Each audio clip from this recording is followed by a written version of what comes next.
titled Decolonizing the Digital, and it is divided in two parts. The first part was given last year, more or less in June, and was given by Professor Lina Malfona. The second part, initially scheduled for last year, was then delayed to this June, and so we are starting this secondary part. The first part was titled Background Information on Digital Technologies and Architecture, the Corporation. And the speaker was Lina Malfona, architect, associate professor of architectural and urban composition at the University of Pisa. Hi, Lina. And she is also the one that had the initiative of these two workshops. So thank you very much for your effort.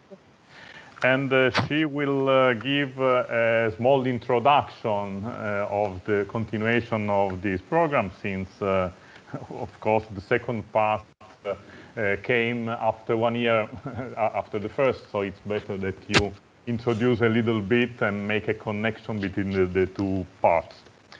Then we will have our main speaker of today, who is Elisa Dainese, architect, assistant. I have here a brief presentation. Elisa Dainese is, I'm not sure if it is completely up to date, but I have that Elisa Dainese is currently assistant professor of architecture at Dalhousie University, Canada.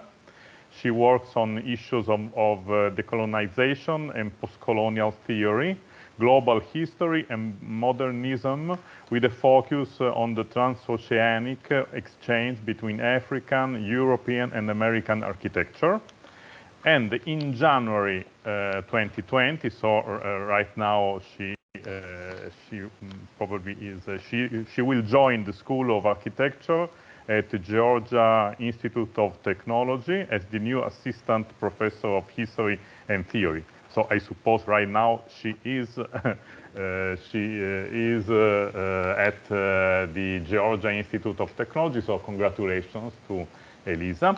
Right now she is presently visiting fellow at the University of Pisa. So welcome to Elisa Dainese. Finally, there are also some researchers and PhD students at the Polytechnic University of Turin, which will participate in the workshop as discussants. So welcome to the colleagues and PhD candidates of the Polytechnic of Turin. I was saying to the colleague that I'm particularly happy to see them here, because I'm coming from Polytechnic of Turin as well. Before coming to the University of Pisa, I was a researcher at the Polytechnic University of Turin. Well, so I think I can finish this brief introduction just saying that on behalf of the Board of Teachers of the DESTEC PhD program at the University of Pisa, I'm very glad to express our wishes for an interesting and successful presentation. Thank you very much, everybody. And please, Lina Malfona, you can continue according to the program. Thank you, Renato. Good evening, everybody. Thank you, Renato, for this presentation.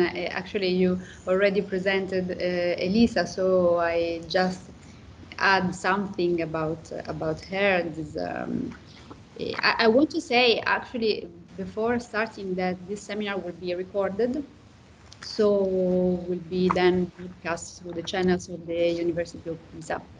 Elisa Dainese, as Renato said, is a professor of architecture at Georgia Institute of Technology right now, and I firstly met her at the CCA in Montreal when we were working on the archives. Actually, Elisa was working about the Banking Associates funds, and I was working on the Alvaro Siza archives, and in particular on his political project.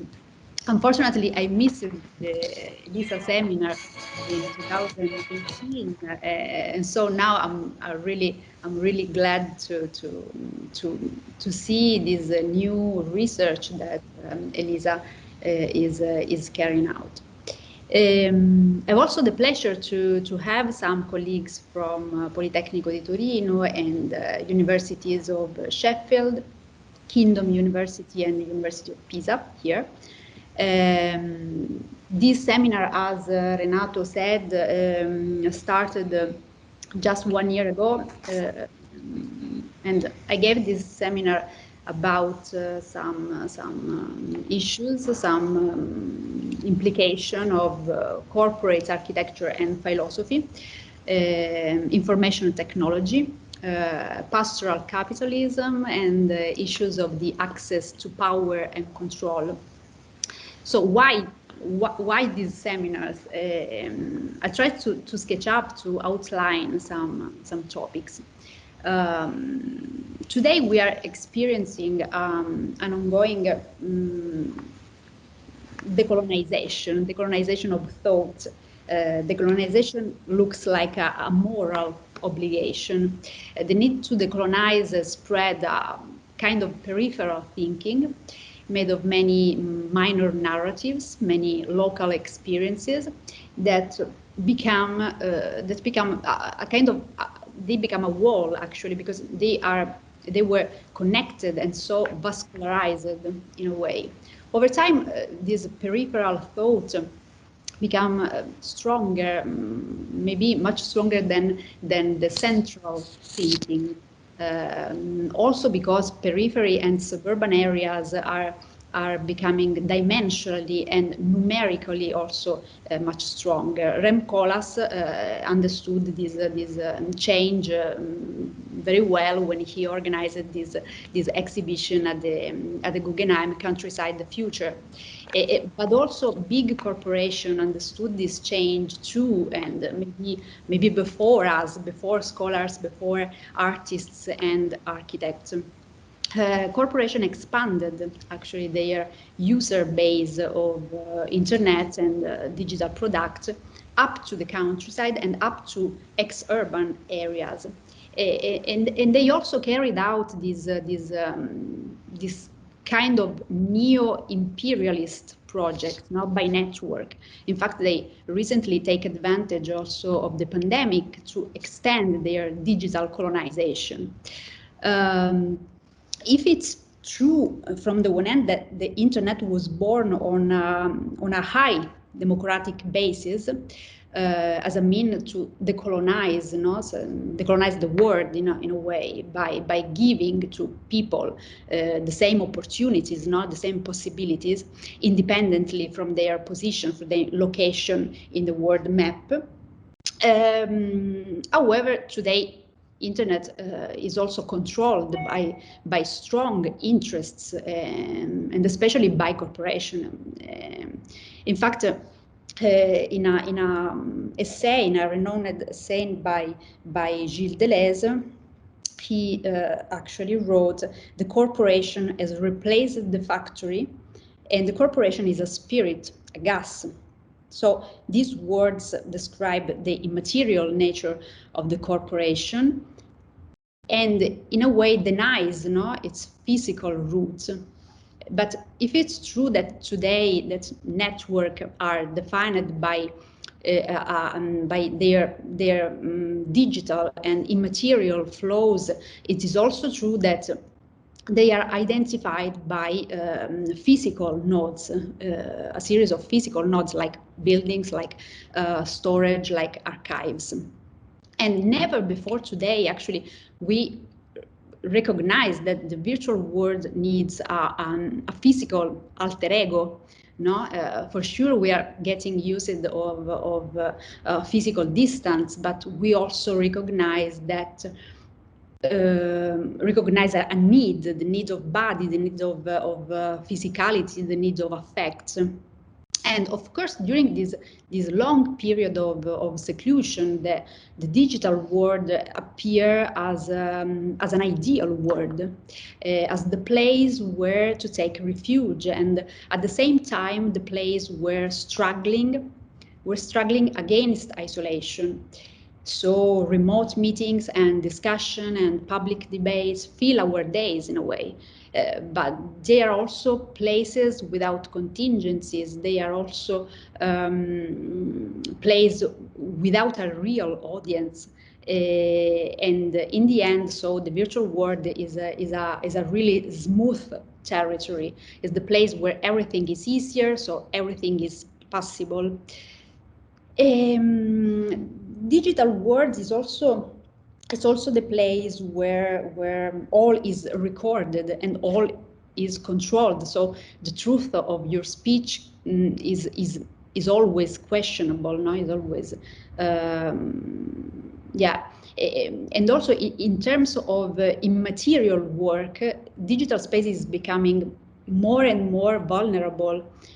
So physical archives and systems of storage are proving necessary because virus attacks are going through are attacking actually our health, but also our data. And after this pandemic, what we fear most, I think, is the transformative potential of all those devices that can change their look or their structure, like the networks themselves, because it's extremely difficult to comprehend, to understand the rules that underlie this movement and also their transformation. In some way, networks are similar to what Tony Negri described as the empire, like a decentralized and deterritorializing apparatus that progressively incorporates the entire global realm within its open, expanding frontiers. So, in a way, a tool at the service of a new digital colonization. And in particular, Arden Negri wrote, empire manages hybrid identities, flexible hierarchies, and plural exchanges through modulating networks of command. And actually, in the conclusion of his Gilles Deleuze's postscript of the Society of Control, he wrote, the coils of a serpent are even more complex than the burrows of a molehill. And so, in short, how is it possible to free the fortress if the fortress itself is a protean and even invisible organism? So I have the impression that architects are responding to this changing, to this continuous, continuous changing by adopting a kind of indeterminate position. In other words, assuming indetermination as a new design paradigm. The unfinished, the open project, and the suspension of judgment, in a way. In the end, also the suspension of judgment. So, of course, this new awareness, I think that open up, of course, it opened up some new possibilities, so some new attempts to redefine the concept of authorship, for example, which is one of the most interesting concepts to continually redefine. But I also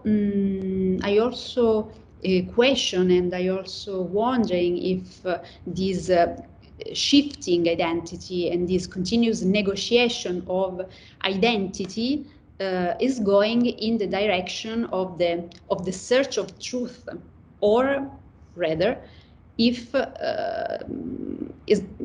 we are going in the direction of a kind of artfully constructed false. So therefore something truer than true, quindi più vero del vero. So these are only some aspects, of course, that I think that is urgent, no? to question and to debate and to discuss. Maybe most of these aspects are can be deepened in another place, in other meetings, and I really hope so. But of course, this could be a starting point. So I leave the floor to Elisa, who, as Renato said, studied architecture in Venice, at UA Venice, and worked for many years on those aspects that Renato underlines, and in particular I want to recall one of her recent works, which is the essay, The Relocation of the Indigenous Community of South Indian Lake. Her research was awarded from many institutions. She received the award from Columbia University, from the CCA, from the Graham Foundation, among others. And so, as Renato said, she is now visiting fellow in our school, contributing to the architecture program through lectures and conferences. So this seminar will be divided, as you know, into 3 lectures, each of which will be followed by a break and then other around 20 minutes discussion. Leave the floor to Elisa, and the title of her first lecture is The Call to Decolonize Architecture. Thank you. Thanks, Lena. Thanks so much for having me here, remotely. Can you hear me? Yeah? Yeah. Okay, perfect. And thanks, Professor Renato Iannelli, for your kind introduction as well. Thanks to the discussants. I'm very, very interested in understanding what are your thoughts about what I will present.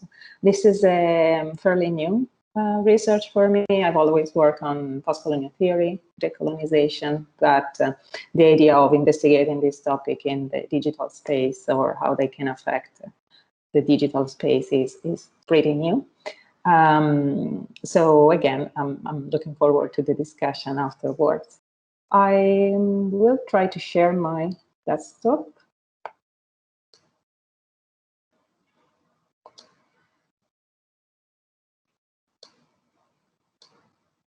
So, can you see the presentation? Coming. Not yet, but it's coming. Yeah? Can you see the PowerPoint? Yeah. Okay, perfect. Can you also see myself now? Yes. Anyway. Oh, okay, good. So we cannot see you, but just your screen. It's okay. Fine. Okay, that's okay. Thanks, Lena. So as Lena was mentioning, this morning here in the US, afternoon there in Italy is divided in 3 different lectures on 3 different topics. The first one is the call to decolonize architecture.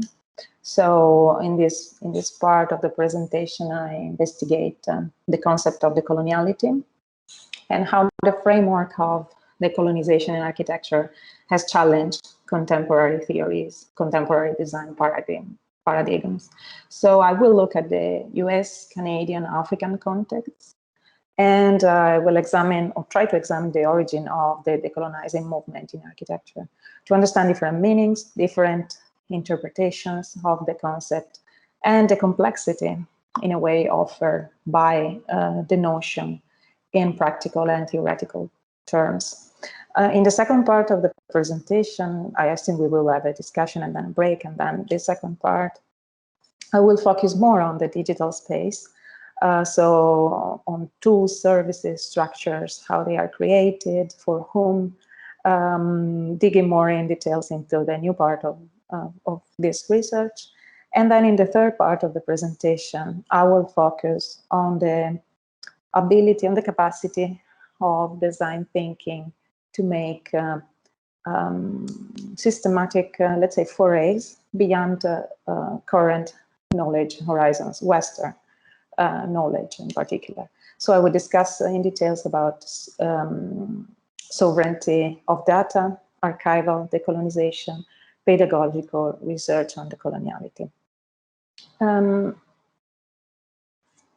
So to start this part on the call to decolonize architecture, maybe we need to define the problem a little bit more in details. Western canons have long been defining roots, defining origins of the architectural world, determining its history, determining its theory, even when we talk about the architectural discipline.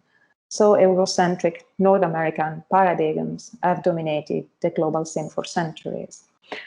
However, they have also controlled the reception of other architectural cultures, other traditions, often dismissing, excluding these traditions and technologies to extend control over so-called minor traditions, vernacular traditions, spontaneous traditions. We can discuss about the vocabulary.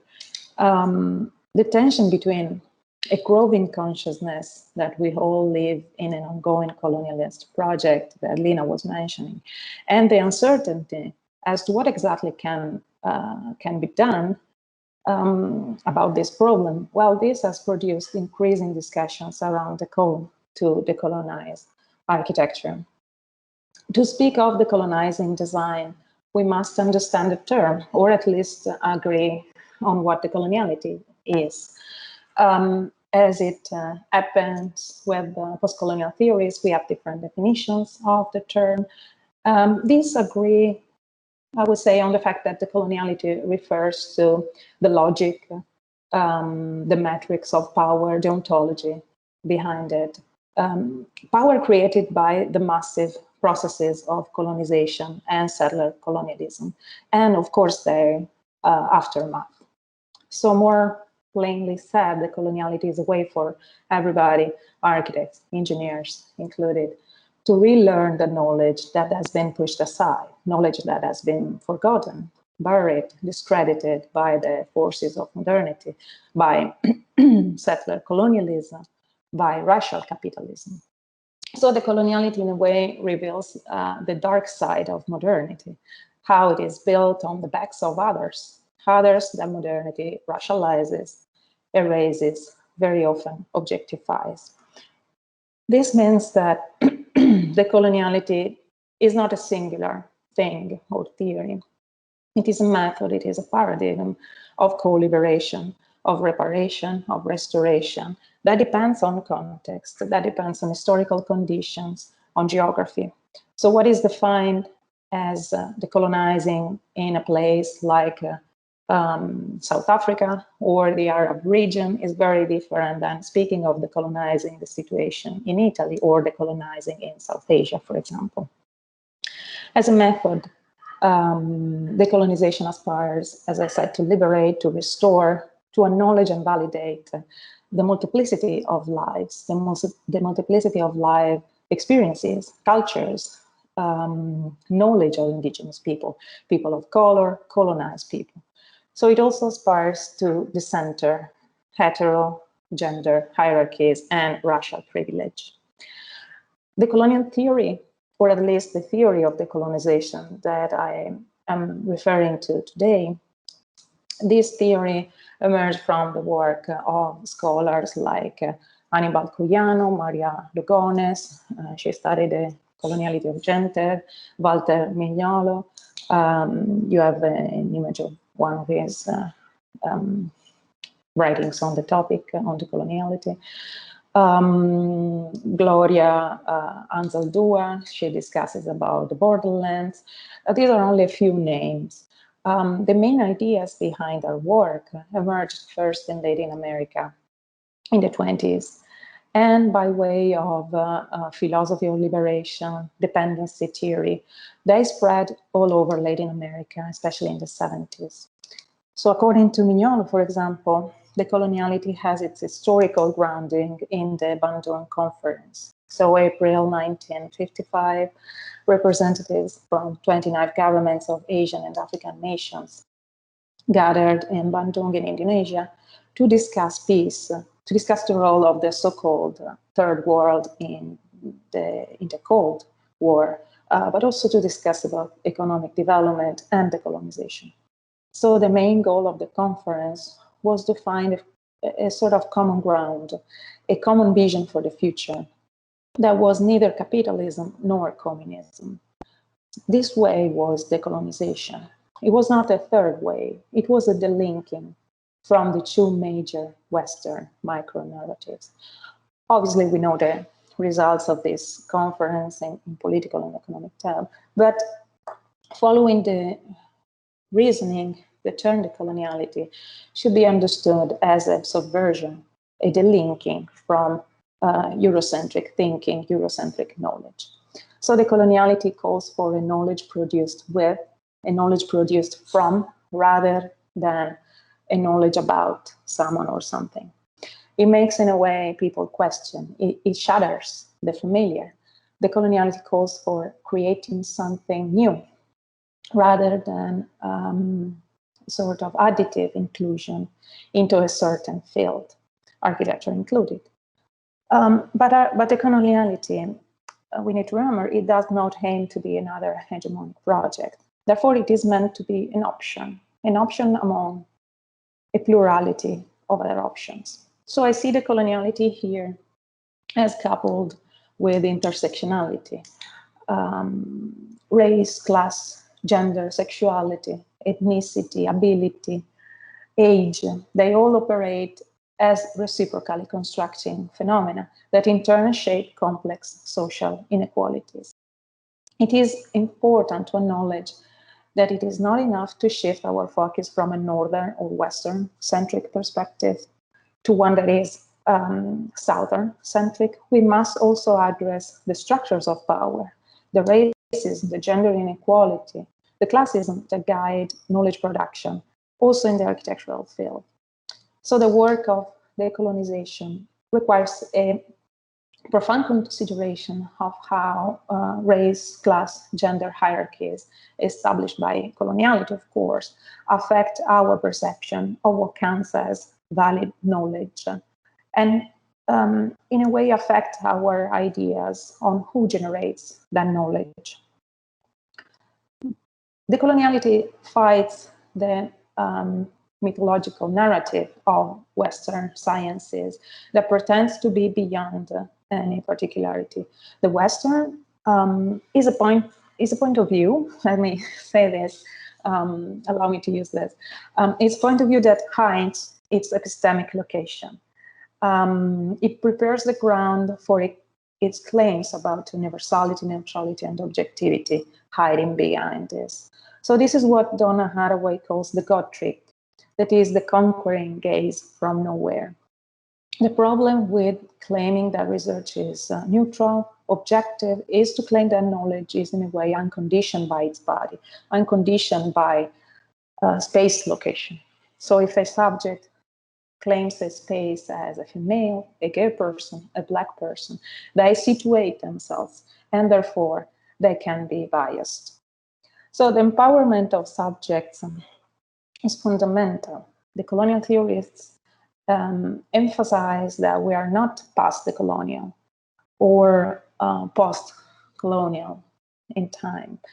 Only the active agency of the colonized can promote the process of eradicating the legacies, the most harmful legacies of the colonial and neo-colonial eras. So the structures of powers, the institutions of control that emerged with the modern world of colonialism starting in 1492, but that are still very much alive today. Edward Cites' Orientalism, this is a very famous book, in a way unsettled the terrain of any argument concerned with the universal by demonstrating how the idea of the universal was based both on an analytic division of the world, but at the same time, the omission of that division. So Said was studying the production of knowledge by interrogating the East-West dichotomy. And the double displacement it talks about, so again, the analytic division of the world, but the omission of this division, removed in a way the other from the production of an effective history of modernity. History became the product of the West, in its action upon others. At the same time, the West displays those actions in the idea that modernity grew and originated in the West, and therefore removed the very question of the other in history. So the colonization is the subversion, the transformation of this perspective, our perspective. It is not about erasing every trace of colonial culture. People, we need to remember, they often inhabit the language of those that colonize them. And decolonization is not either about de-Westernization. We can think of countless contributions, for example, here, from the Islamic world to the European Enlightenment. The book, The Principle of Medicine by Evolutionary, it's known in the Latin world as Avicenna, a book from 1025. It was translated into Latin and many other languages, and it was the main textbook for European medicine until the 18th century. Some also consider that pharmacy as an institution is an Islamic invention, as the making of drugs from medical plants, the study of their effects on the human body, all studies done extensively by scholars who lived in the 14th century in the Islamic world. But we need to remember, Western culture is Eurocentric.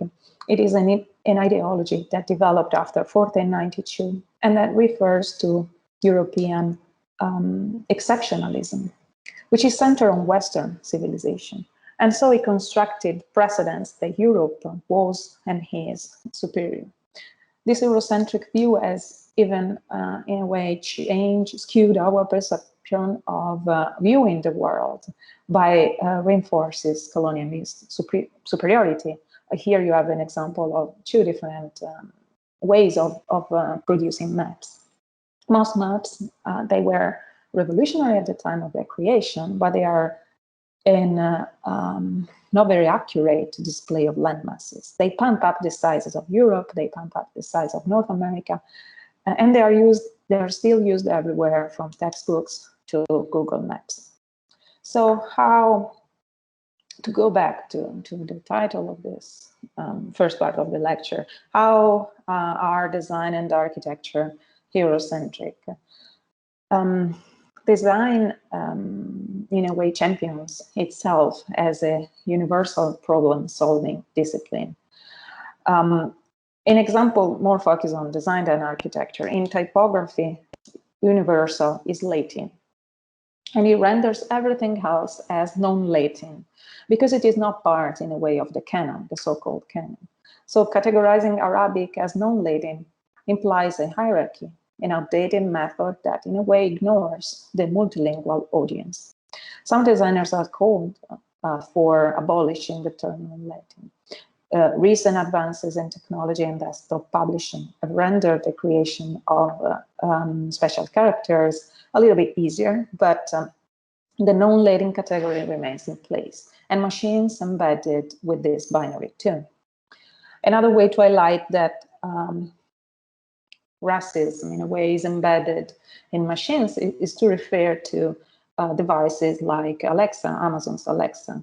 There have been countless articles documenting certain ways augmented reality or AI in general discriminates against specific populations. Think of the ways in which some accents are not recognized because they do not speak a particular type of English. So speaking English as an international language should not be speaking the Queen's English, right?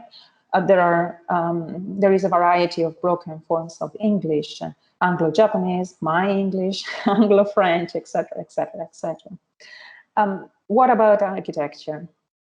In the last decades, some firms have questioned the limits of design focus on the silence, on indigeneity, the contemporary overlapping of power relations. They work on material inequalities, social struggles. Their work investigates, in a way, alternative genealogies of architecture and traditional narratives, against the idea of a Eurocentric interpretations of design as the only way, was the only possible way. So here you have Kay Burrow, It is a collaboration between Stella Mutegi and Kabaje Karania. They are a Nairobi-based studio of architects, studio of researchers, and they are interested in architecture, urbanism within nature. So their work addresses the anthropological, the geological context of the post-colonial African city, and it challenges the discourses surrounding the Anthropocene, dominated by a Eurocentric interpretation, an interpretation that pays little attention to African and Black perspectives. So the studio is well known for its project of the Anthropocene Museum that I will show you, which is near Mombasa. But more recently, it became the first Kenyan firm to make its debut at the Venice Architectural Biennale with this exhibition called Obsidian Rain in the Central Pavilion. So you're in Italy, if you have the possibility, go and take a look, for me at least, and then some new features. But going back to the Anthropocene Museum, they worked on these caves, the Shimoni caves near Mombasa. They are slave caves. We are in Kenya.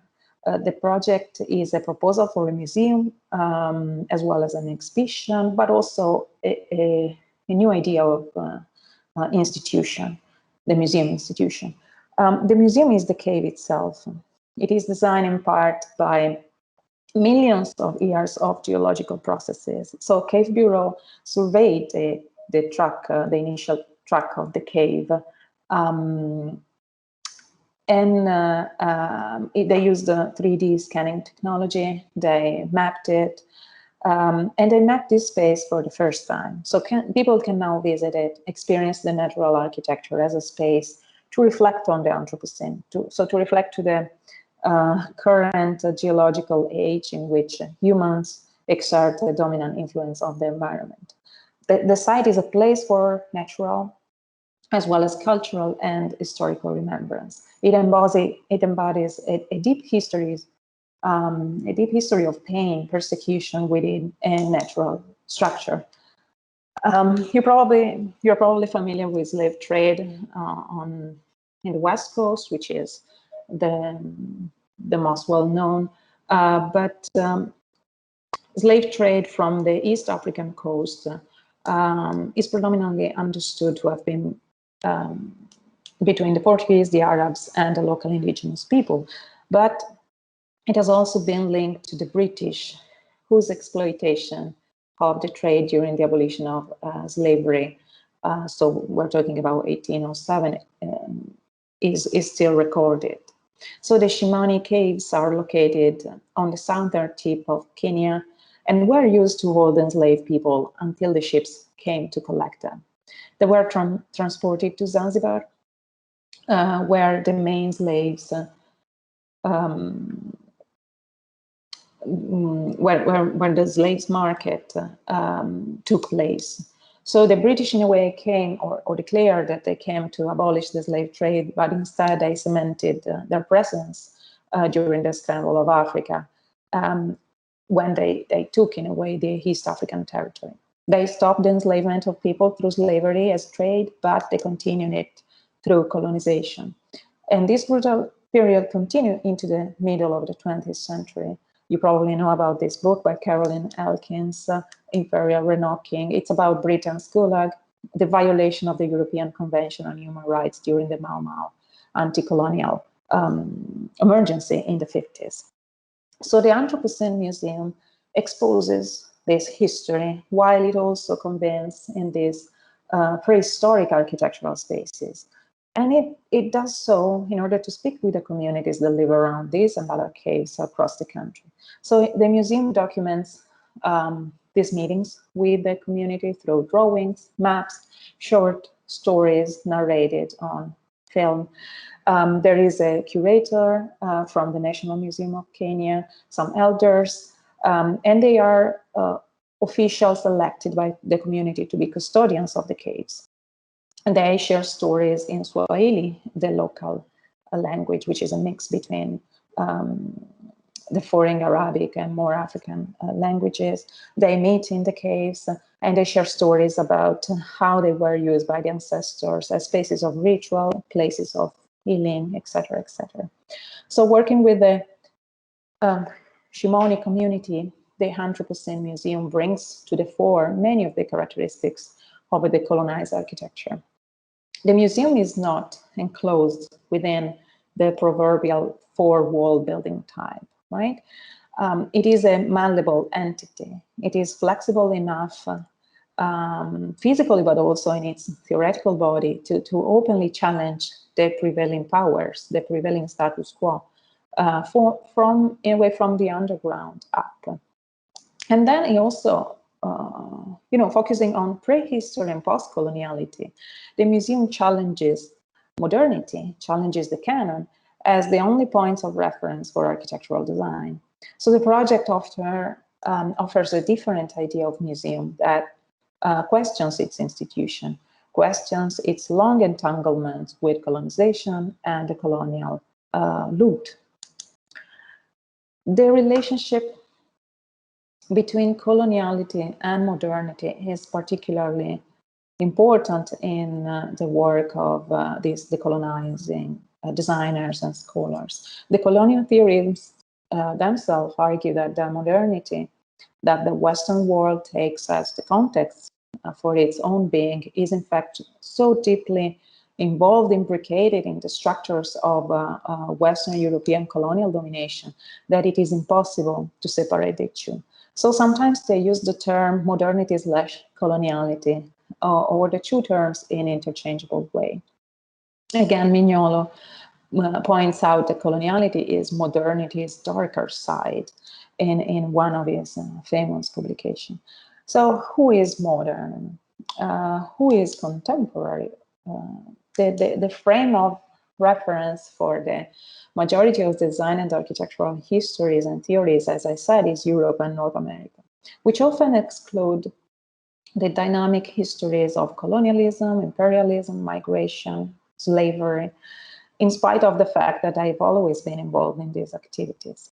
So the discussion on good design, in a way, is a question of who controls, who profits from, or is protected or not by the ways in which intellectual forms of production and consumption are organized. In ways, what Lina was talking about in the introduction. So this applies to the division of labor in Western design, as well as in architectural history. Globalization has activated pluralized cultural circulation, making this circulation much more international. But it has also done this to how can I say, to a great extent by following the channels designed by the globalized economy, reproducing its power structures. Here you have examples from some artists that try to go against this current in a way. But from this perspective, globalization can be understood as a continuation of coloniality, especially by the colonial theorists. So the continuation of new forms of colonization that did not end but evolved in the 20th century. We find traces of colonialism everywhere. The decolonizing debate is raging passionately to discuss about these traces. We're talking about it today. The debate is raging on the streets, in our public institutions, in our universities, art schools, artists, architects, designers, curators, educators, activists. They are all internationally demanding a decolonizing of their discipline, a decolonizing of the curriculum, a decolonizing of knowledge, a decolonization of the mind in a way. But why? So I recently read about a famous US art design architecture school in California. The school is in the process of building over an indigenous site to expand its campus.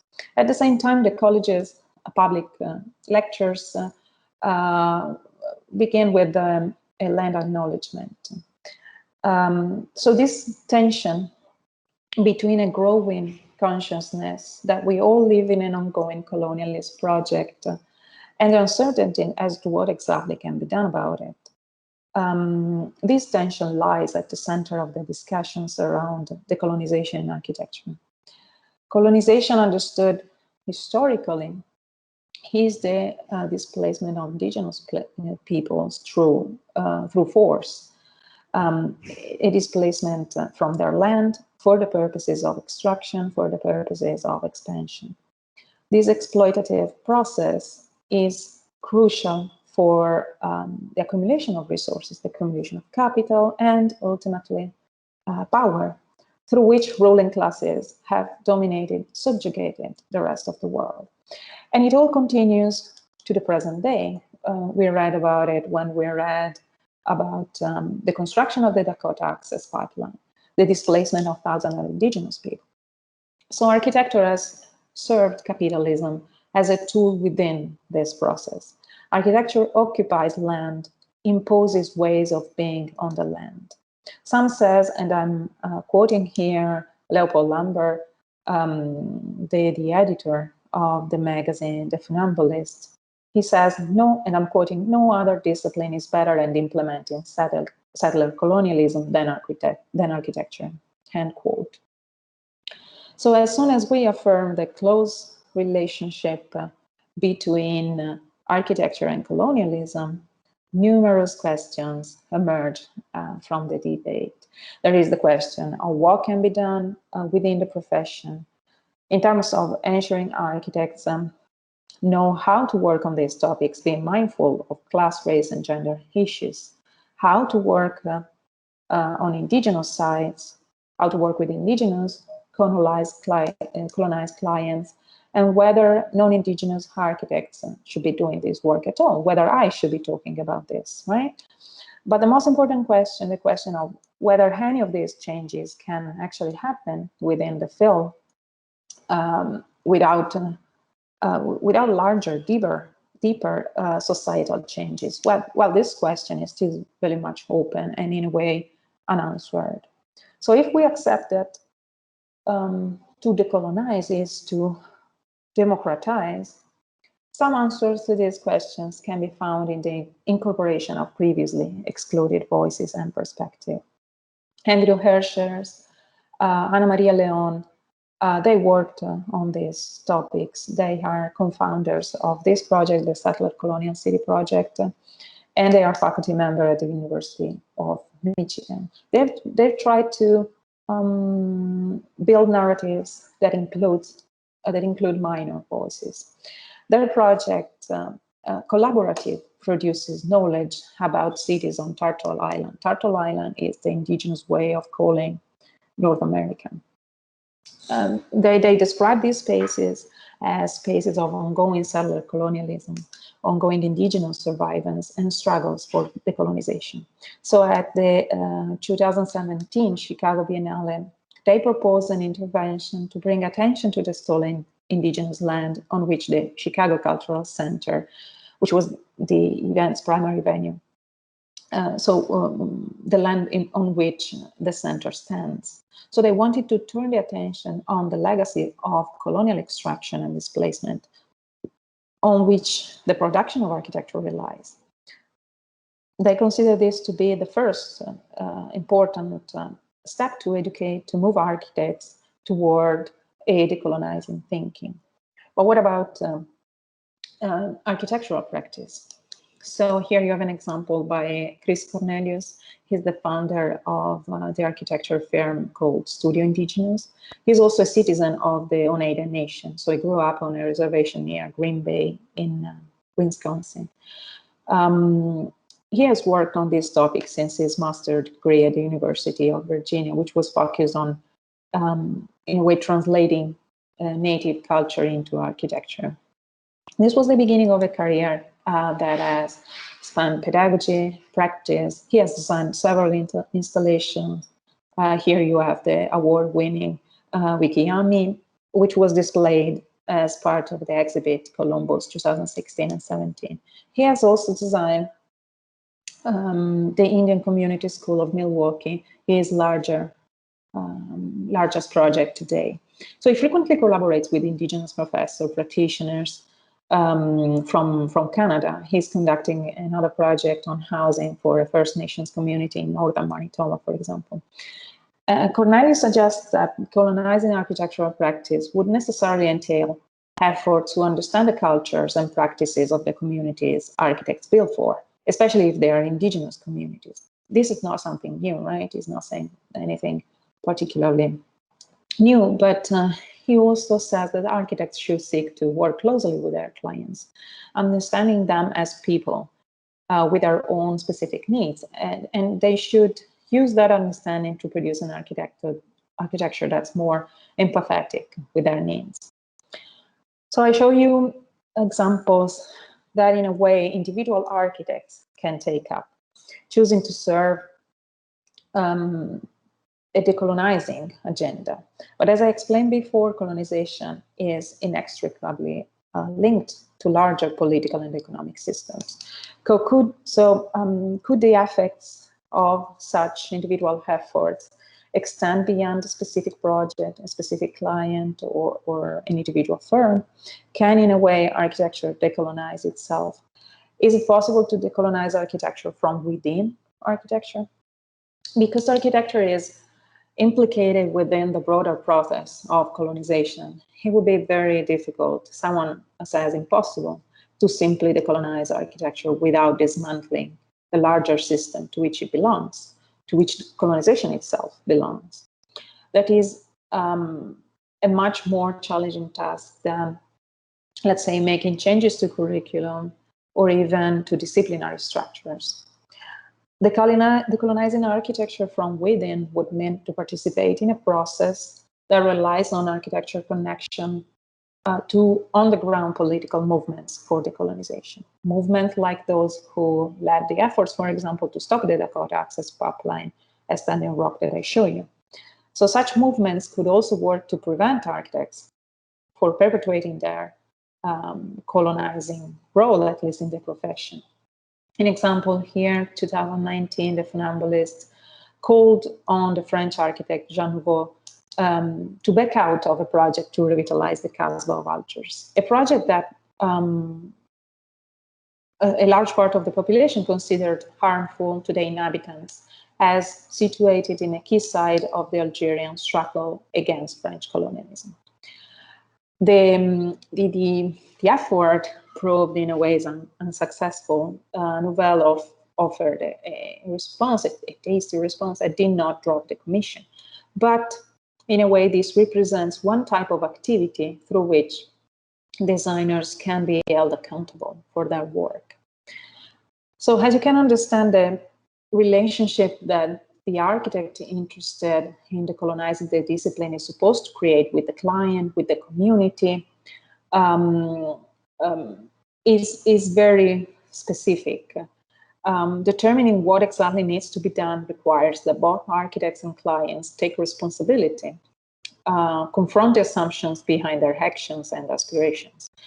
One can't claim to be an ally, a collaborator, if one's agenda is to prevent their own future dystopias through actions that, however, preserve today's indigenous dystopias. So it is important to recognize that indigenous movements and I'm referring to the US and Canada, but that's not only the context. So these indigenous movements work to reject the ancestral dystopias, the colonial fantasies of the present. This is why so many indigenous environmental movements are about, for example, stopping sexual state violence against indigenous people, reclaiming ethical self-determination across different urban and rural ecosystems. They want to empower gender justice and gender fluidity. They try to heal intergenerational trauma, and they call out all practices that erase indigenous histories, cultures, and experiences. The decolonization project that comes out from this picture is a broad project of co-liberation. It's a project that is tied up with other liberatory movements, such as feminism, anti-racism. So again, to quote Andrew Hersher, he says, talking about the way colonization dehumanizes those of us it benefits makes decolonization not giving up something, but gaining something, gaining a way to be human that doesn't rest upon the oppression and domination of others, end quote. So if we want to look to move beyond decolonization as a slogan and to think about what specific next steps are necessary to realize it, we need to discuss about the central issue. So the problem is not the practice of architecture per se, but the system to which it belongs. And following that, a decolonizing views of architecture has to take into account what most people in the field have in common. The human nature, in a way, understand colonization as a process that exists within a larger extractive capitalist project. So at the end, the decolonizing push within the discipline, at least in my opinion, invites architects to see themselves as activists and to then act accordingly if they want to bring about such deep, difficult change. So I think I will stop here for now. We have a lot more to talk, but maybe if you have comments and questions right now, I'm happy to discuss them. And thanks again for the attention.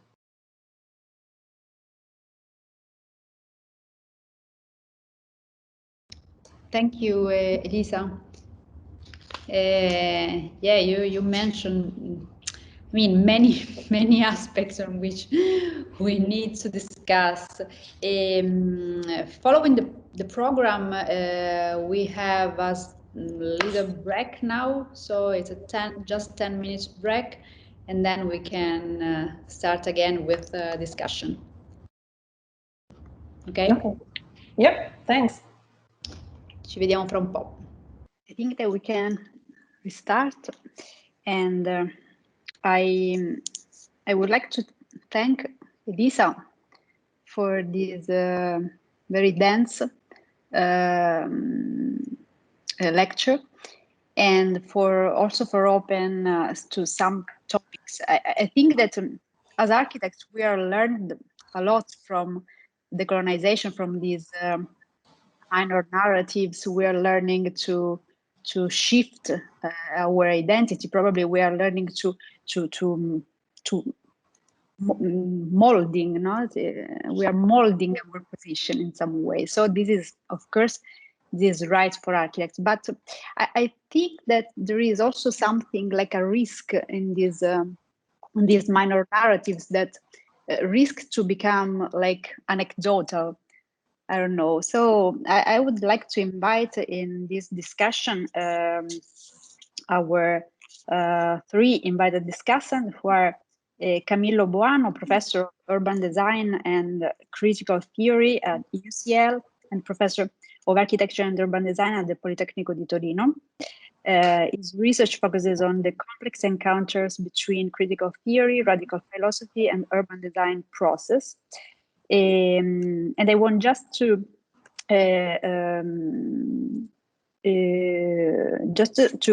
say is that his new book is this remarkable book, which is Progetto Minore, published on Lettera 22 in 2020. Also, we have Eva Carbasca Codini, who is professor of the history of architecture at the School of Engineering, University of Pisa. She studied in Warsaw, Florence, and Pisa, and carried out teaching and research activities at the Scuola Normale Superiore in Pisa. And Simon Ruszewski, who is a PhD student at the Sheffield SOA. His research interests include the history of modern architecture. He worked at the Alvar Aalto Foundation in Helsinki and focusing on conservation of tangible and intangible modern architecture heritage. So welcome. We can start from Camillo, maybe. Hi, can you hear me? Yes. Excellent. Thank you very much, and thank you for the invitation. Thank you for allowing me to be with you and listen and learn. I don't know how I can do to respond or to even think in 6 or 7 minutes. So whatever I'm doing is just, you know, preliminary, patchy, and completely unfinished. Thank you very much, Elisa, for opening an important debate which not only is urgent, I think, but is very risky. And I think we need to take the risk very seriously. Before, let me start that I think very explicitly that any decolonial attempt need to start with an enunciation of a space of enunciation. So let me start with my space of enunciation as a white middle class male, once was migrant, that just returned from an Ivy League university in the belly of the British Empire to another elite university. And I'm speaking from the privilege of a full position that is a place that is disembodied from the connection of the collective that are in the front line of any anti-colonial practices exposing those lives in their quest. And I think that is a fundamental call for any decolonial reflection, which is immediately stating our own vulnerability and privilege. And this is both epistemological, ontological, but also very much methodological, I would say. So I'll try to address few points that your discussion brought to my reflection, including the fact that it's absolutely fundamental to not convene and to mix minority with the decolonial. The decolonial is not the new post-colonial. The decolonial, as you said, is an absolute fundamental political critical option. And this is, to me, a fundamental starting point that do require to be unpacked continuously within the disciplines, across the disciplines. The second point I want to make very clear is that you absolutely were fabulous in tracing down the different literature that are shaping the parameter, the perimeter, and the geographies of the colonial thought. Although I think we need to embrace and think the fact that there are different generations of the colonial thinking that have started from the colonial modernity that you unpack absolutely fundamentally, but then that cross the intersectionality of that you mentioned, but also that embrace a numbers of its other struggles, including the one that we recently are, and thinking about the border, thinking about the black Marxist, and so on. So I think whenever we speak about the decolonial, we speak about a complex territory that is an absolutely intertwined across different geographies, authors that often are translated as untranslated. I think we need to make also very explicit the fact that we speak about mestizo's identity, just to use a Latin American or American just description. So our literature that, as you probably have mentioned in some of the literature,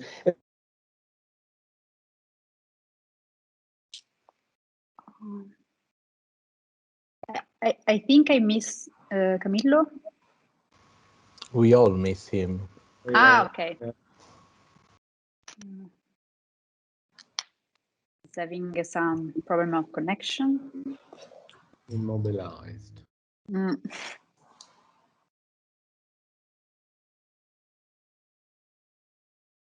Camillo, can you hear us? yes, I fall down drastically whenever I'm speaking. Sorry, apologies.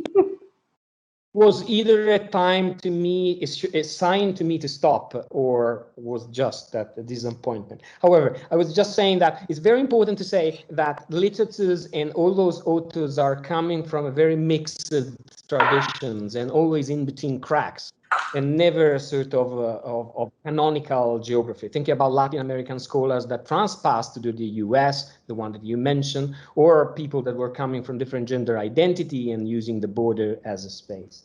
Now, the first point I want to make with the different generation of literature, and I'm speaking of Maria Lugones, I'm speaking about Boaventura dos Santos, but also speaking about people that have worked extensively into the SIS, so the science and technology, and speaking about, for example, people like Max Liborian or people like that. And I think we need to make a few points clear, which is, I think there are different types of colonialism. And you mentioned settled colonialism, extractive colonialism, internal colonialism, external colonialism, neo-imperialism. And they all, of course, have something in common. But what is important to me to restate in the process of the decolonization is not only, as you said, the legacy towards or the history of or the historical trajectory, but is the ongoing state to access land and resources that are contradictorily provide the material and the spiritual sustenance of indigenous people and individuals. So what is interesting, I think, in the new generations of literature about colonialism and decolonial is not necessarily the intent, identity, and heritage of values of settler and ancestors. It's about the genocide and the access. And I think this is where architecture or planning or design becomes an absolute element too, because it's always shaping both the genocidal, so the construction of the other, the construction of the alterity, and the access, both in relation to space and specifically land. And I'm thinking about land. I found fascinating your example of the Anthropocene Museum to a certain extent, but land is also the dirt. Land is an absolute dimension of the livability of that. So to me, the process of land imply a fundamental redefinition of a biopolitical dimension, which I would recall the literature, for example, of Achille Mbembe, which I do think is needed. The second point I want to make, and I know I'm very short, so I apologize. Speaking about research, decolonization is not a metaphor. And there is a fantastic book written by Tak and Jang several years back that were saying in absolute fundamental dimensions around decolonization is not sufficient to couple the colonial with anything else, geography, anthropology, biology, and so forth, therefore architecture. Because why? Because what is the fundamental is a standing with, is a proximity, is a methodological approach of doing research in what indigenous community said in good relations. And the good relations imply to continue the definition of relation and responsibility, not only to invent, retrieve, and sustain the colonizing possibility, but to give back. And to give back is not necessarily the idea of the authorship, but maybe it's the fact that there is no author. Yeah. So in order to problematize the issue of decolonization in this kind of venue of I don't think the issue is what to do, but maybe is what to not to do. So, and this is an interesting opening towards the issue of decolonization, which is embedded with this idea of refusal and dimensions of refusal. So if one side, decolonization is not to return to an ethnocentric tradition, the discovery of the vernacular, or an engagement with any forms of social architecture, the issue is resisting to the very notion of architecture, resisting to the very notion of it. You mentioned a very interesting, so the issue of refusal in research is an ethical and methodological consideration about whether we should share with others within academia, researcher, encounter about information that might be intensively be personal and fundamentally contextual, sacred, and not only intended for some people. So in an issue, the refusal is an affirmation and a repair rather than a denial and negation and negative. Refusal is not just a no, but is a redirection and idea otherwise acknowledged and unquestioned. So I do believe that the issue of the urgency and the central dimension of architecture decolonization is more rephrasing the question on the need of the decolonization of architecture. Last point that I think is important because probably, and I know that I'm saying something very anti-fashion at this time, but probably thinking about the colonial architecture is thinking that the colonial architecture does not exist because there is no teaching of the colonial architecture, because there is no decolonial architecture as such. And this was a sentence that was written by Paula Baltazar, who has translated Eduardo Vivero de Castro, where they state that it's no matter of abandoning all the procedure usually adopted, but to detach oneself from any specific way of doing. And I do believe that if just as a catchy phrase, the issue might be abandoning Deleuze and Foucault and embracing Vivero de Castro emergence of kind of a more monstruosity. And I do believe this idea of monstrous dimension, or if you want, anthropophagus dimension, is slightly more interesting. So in a way, can we start thinking space production with the La Maloca, or with the infinite amphibious dimensions that some architectural, indigenous architecture are emerging, rather than with the inside and outside or canonical? There is an interesting reference to the Bannister-Fletcher global history tree, that if you want, and I found it extremely interesting. My colleague Maria Fraser has just readapted the notion of the new version of it. And what was very interesting into the notion of global is certainly the issue of global has to be abandoned, because global as globalization is certainly not allowing for another terminology that I do believe has to re-embrace into the idea of the colonial architecture, which is the notion of pluriverse and the pluriversal. And this is a terminology that emerged more towards people like Arturo Escobar, Anthony Fry from the Australia. And I think the pluriverse, I think, is an absolutely interesting way of mobilizing epistemologies, but not epistemology of the present, but epistemologies of the future. And I think there is where we can sort of hand in some element. So what I think is that the pluriverse dramatize, spatialize, imagine alliances and divergence that are very present. And if you believe the pluriverse is not the new metaphor, a new global with differences, but is actually what, and I know I'm doing something very badly here, re-quoting Deleuze, but Deleuze was always saying that we have the trouble now because we are stopping trusting the word. And actually, we need to look back to the trust of the word, but that word that is already many words. And this is the notion of the Zapatistas version of the many words. So the plurality is not the many word of difference that will come. So the notion of the visions of architecture, but they are already present in an instance now. So in a way, and let me close with something that I found extremely interesting, which is Nelson Maldonado Torres, which is another author that was in the crack of the one that you mentioned, says that the colonial thinking require counter-catastrophe exploitation of time and the formation of space within and against and outside not only the modern and colonial, but also the capital and extractive one. So wonder whether, and I leave as a provocation, can we turn the question, do we need, or what is the colonial architecture, with something that does exist, and if yes, in which form, a non-extractive, non-racist, and not singular life within an architecture?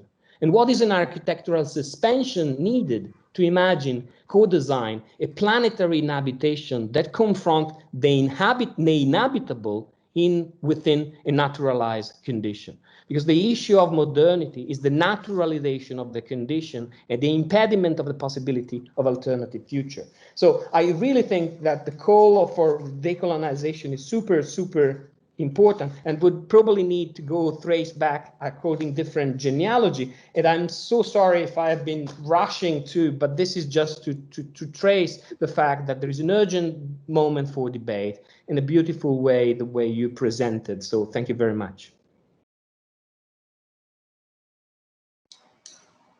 Thank you, Camillo.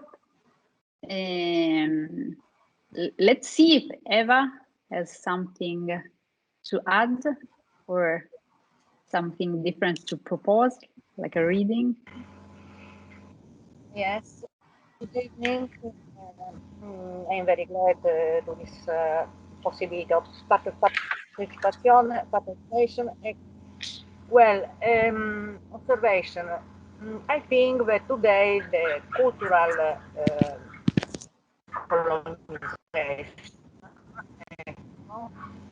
is connection with now positive and negative aspect of globalization. Well, the talking of the negative aspect of globalization, we now, for example, that the economic primacy in the world is expressed today with the construction of the tallest skyscraper, etc., etc. The Middle East and Asia,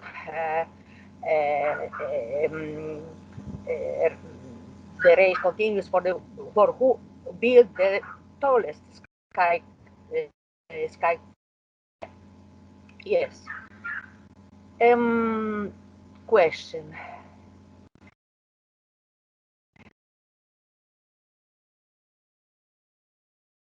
Behind an architectural and urban artifact, there is always the client and Eva, no. We cannot hear you very well. We have some break in your questions.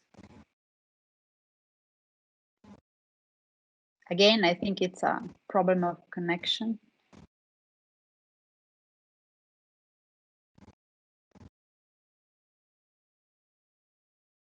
Eva? Doesn't work. Eva, try to turn off your camera. Maybe it's better for your connection. Yes. Considering the behind an architectural or town artifact, there is always the client. How could we proceed on practical level to decolonize architecture, proceed to give and restore identity to neo-place dominated by money?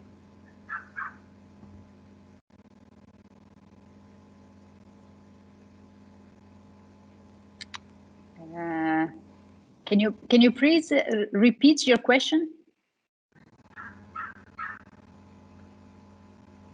Bene, lo dico magari in italiano anche, considerando che dietro un manufatto architettonico urbanistico è sempre presente un committente e un finanziere, e spesso legato strettamente con il dio denaro, come si potrebbe procedere a livello pratico per decolonizzare l'architettura, cioè procedere a dare e ridare l'identità a questi neospazi formati dal denaro e dal mercato, di cui oggi, come dire, in questo senso,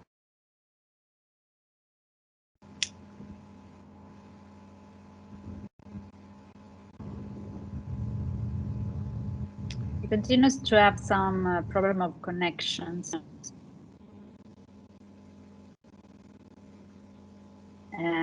So maybe we can. But the question was rather clear, I think.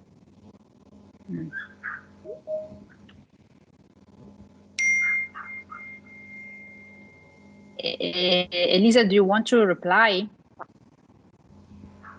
Yep.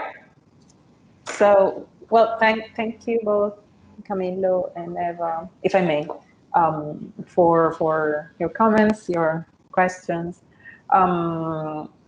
I very much agree with what Camillo said, the urgency of these topics and how they can be very risky. I also understand what he's talking about when he invites me to be more careful about the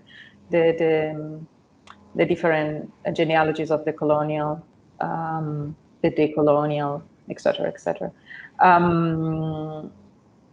I tried to be a little bit provocative in this presentation, and he's been even more provocative than me, saying what I was trying to give in between the lines. So the fact that maybe architecture, being so within, being so entangled with current systems and structures, cannot be decolonized. I provide some answers to the idea of decolonization as a metaphor in the last part of the presentation today. So maybe I will go back on that, on the problem of appropriation. So what happens when the profession or the academy even try to appropriate this kind of discussions, which is a very much problematic issue, as it can actually turn something that's supposed to be protest and rights movements into something that's more aligned to current international debates or even agendas and neoliberal systems. So it really goes against the entire discussion. I also I will also talk a little bit about pluriversity when it comes to pedagogies, so teaching and how to teach when it comes to design and architecture.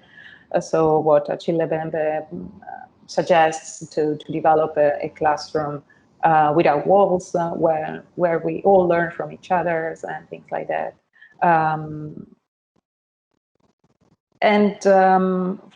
For as regards Eva's question, I tried to answer during the entire presentation. When it comes to practical details, I'm on how to build the colonized architecture. Since I'm not so at ease when it comes to this kind of of things, I'm not even sure we can build the colonized architecture. I'm more concerned about sharing with my students, since I'm a teacher, what are the problematics behind the issues discussed by decolonization. The examples that I showed, for example, Cave Bureau, they do not produce architecture in more typological representation, let's say. It's a cave, right? So they're working on something that decides to eliminate to eliminate modernity in a way. They talk about prehistory and the post-colonial. It seems that they do not want to acknowledge, or that's not the moment, the time, the project to acknowledge what was in between, right? So again, a very different way of dealing with this kind of problematic.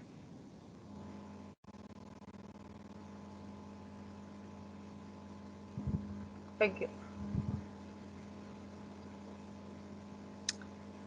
Okay, I don't know if Simon wanted to add something.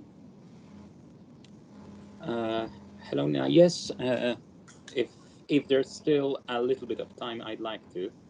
So first of all, thank you for inviting me. Thank you for this debate, for the discussion, which is really interesting. In a very limited manner, I try to somehow continue on it. And actually, what I would like to talk about, it's not only about decolonization of architecture in itself. By the way, Elisa Dainese just showed that it's very difficult, if not impossible, to do, but about decolonization of its canon, of what we aspire to as architects, of what we redeem as architecture. So for just an example, why shouldn't we aspire to understand and study Sanfathi's architecture instead of Mies van der Rohe? And in his commentary, Camilla Boana mentioned authors and translations, and that's actually a very important part of this argument I'd like to build on. Because to talk about decolonization of the canon of architecture, I'd like to talk about something which somehow alludes from the canonical discussion on architecture, especially of modern architecture, because that's what I'm mainly working on. So there's actually an observation, because we often say that architecture and colonized vision of the world was somehow Eurocentric. But actually, it's a generalization, because if you think about it, it was rather Western Eurocentric rather than Eurocentric tout court. Because if you think about everything which was happening at the other side of the Iron Curtain, for example, that's an entirely different thing. So following that, I would risk something which you could argue with, perhaps, saying that decolonization in itself, meaning only post-colonial states, may be somehow limiting and partial, because if you think about decolonization, about something that we enlarge, if we enlarge its meaning to dismantling relation between something which is dominating and something which is dominated or neglected, then it really opens the discussion to those minor narratives that Lina Marcona mentioned in the beginning.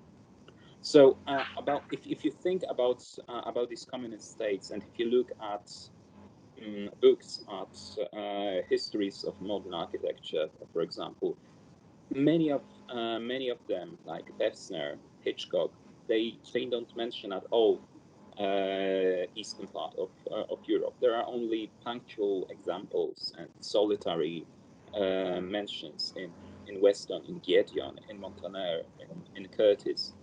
And these are because there are very punctual examples like Villa Tugendhat in the Czech Republic or Adolf Loos designs in Prague. And apart from Russian constructivism, there are very little other examples. And if you map somehow what countries are commented, analyzed in the books of modern architecture, there's actually a huge gap in Central and Eastern Europe, and that's because somehow modern architecture was stigmatized because of political reasons, because of socialist realism, about this tendency to go back to classical forms and somehow to use architecture as a tool, which was ideologically connected to Marxism, to Leninism, using sculptures of agriculturers or industry workers.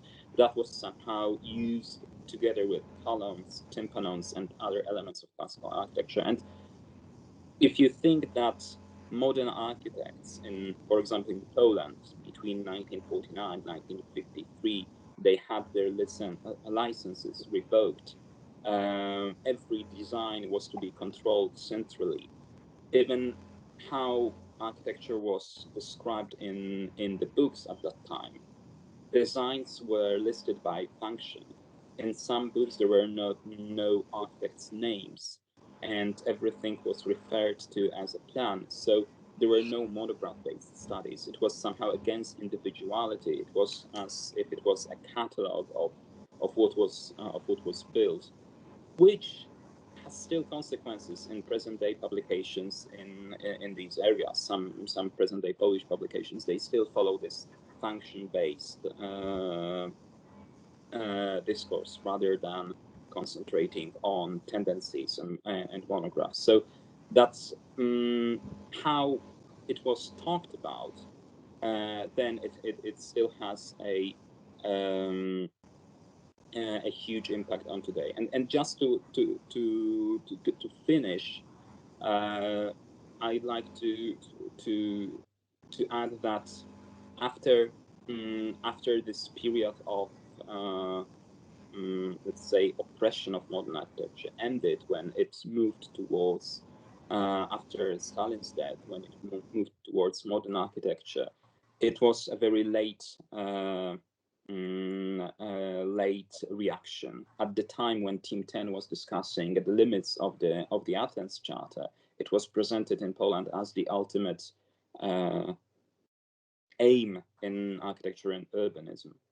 So then there were different issues related to the scarcity of materials, bad quality, and then along with the political context, the result was that modern architecture was somehow stigmatized. At this point, with its political charge, rather than with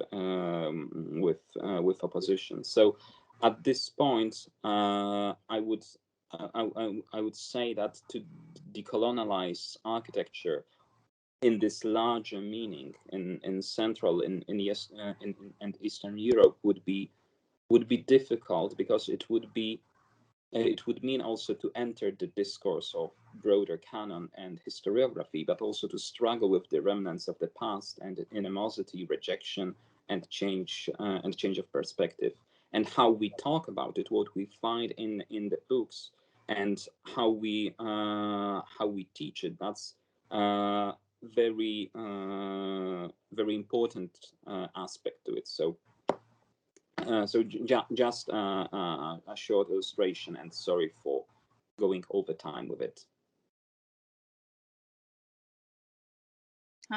Great consideration. I think it's really interesting, this last aspect, of your reasoning. So I don't know if Elisa wants to add something, or Camillo maybe, on this last point by Simon.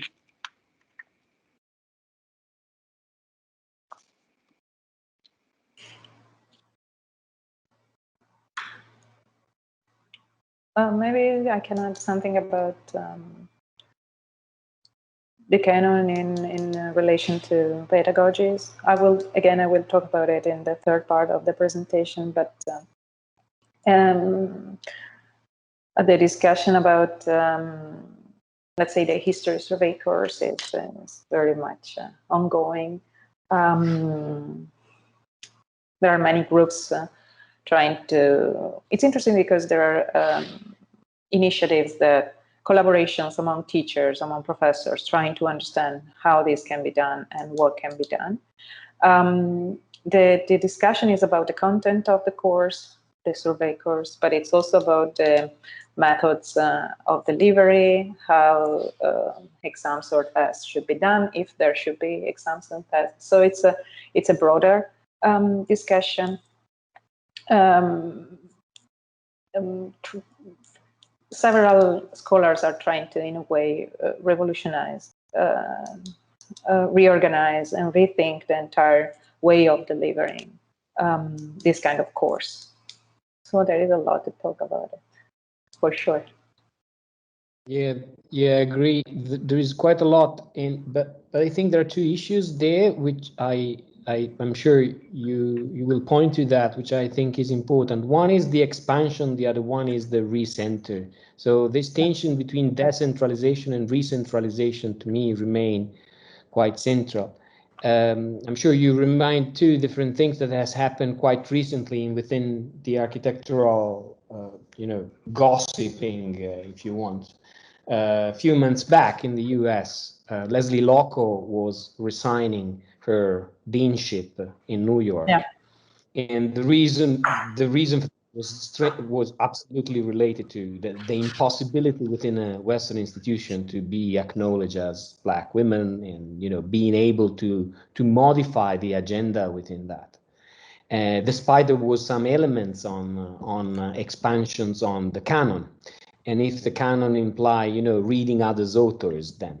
So while on one side there is this kind of continuous pressure to expand, to change the curricula, and we have in the UK have been done an enormous amount of recentering the curricula along different authors, along different regimes, along different canon. That was, as you said, not sufficient. Not only one. It's not only that version.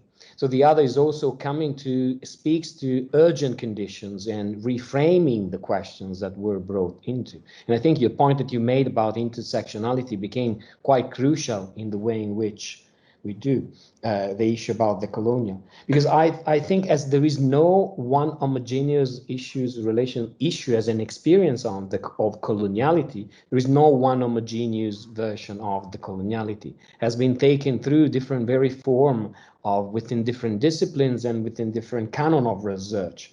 The indigenous one that you mentioned is surely one. So I think there is two issues there for me, very, very important to what Simon was also saying, is that the issue about epistemology and hermeneutics, but also senses through aesthetic, is also spirituality about theology. So it's a practice of an episteme and an aesthetic reconstitution of re-existence and re-encounter within the common.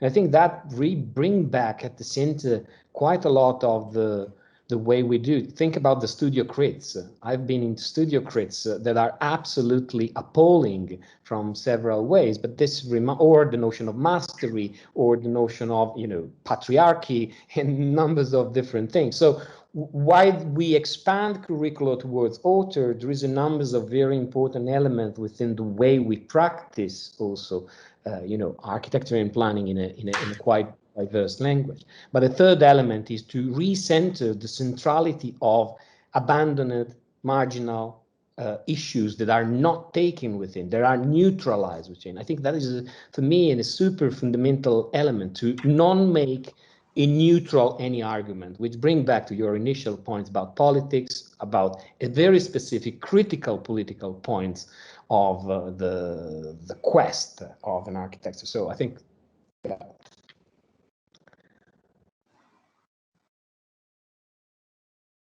Okay, thank you. So I don't know if someone else wants to add something, but I think that we are over the time. So probably if we have no other question from the audience, we can go on with the second lecture.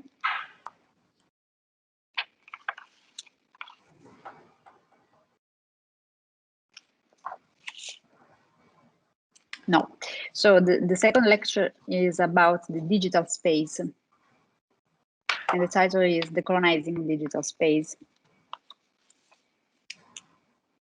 So we'll try again to share my screen. Mm-hmm.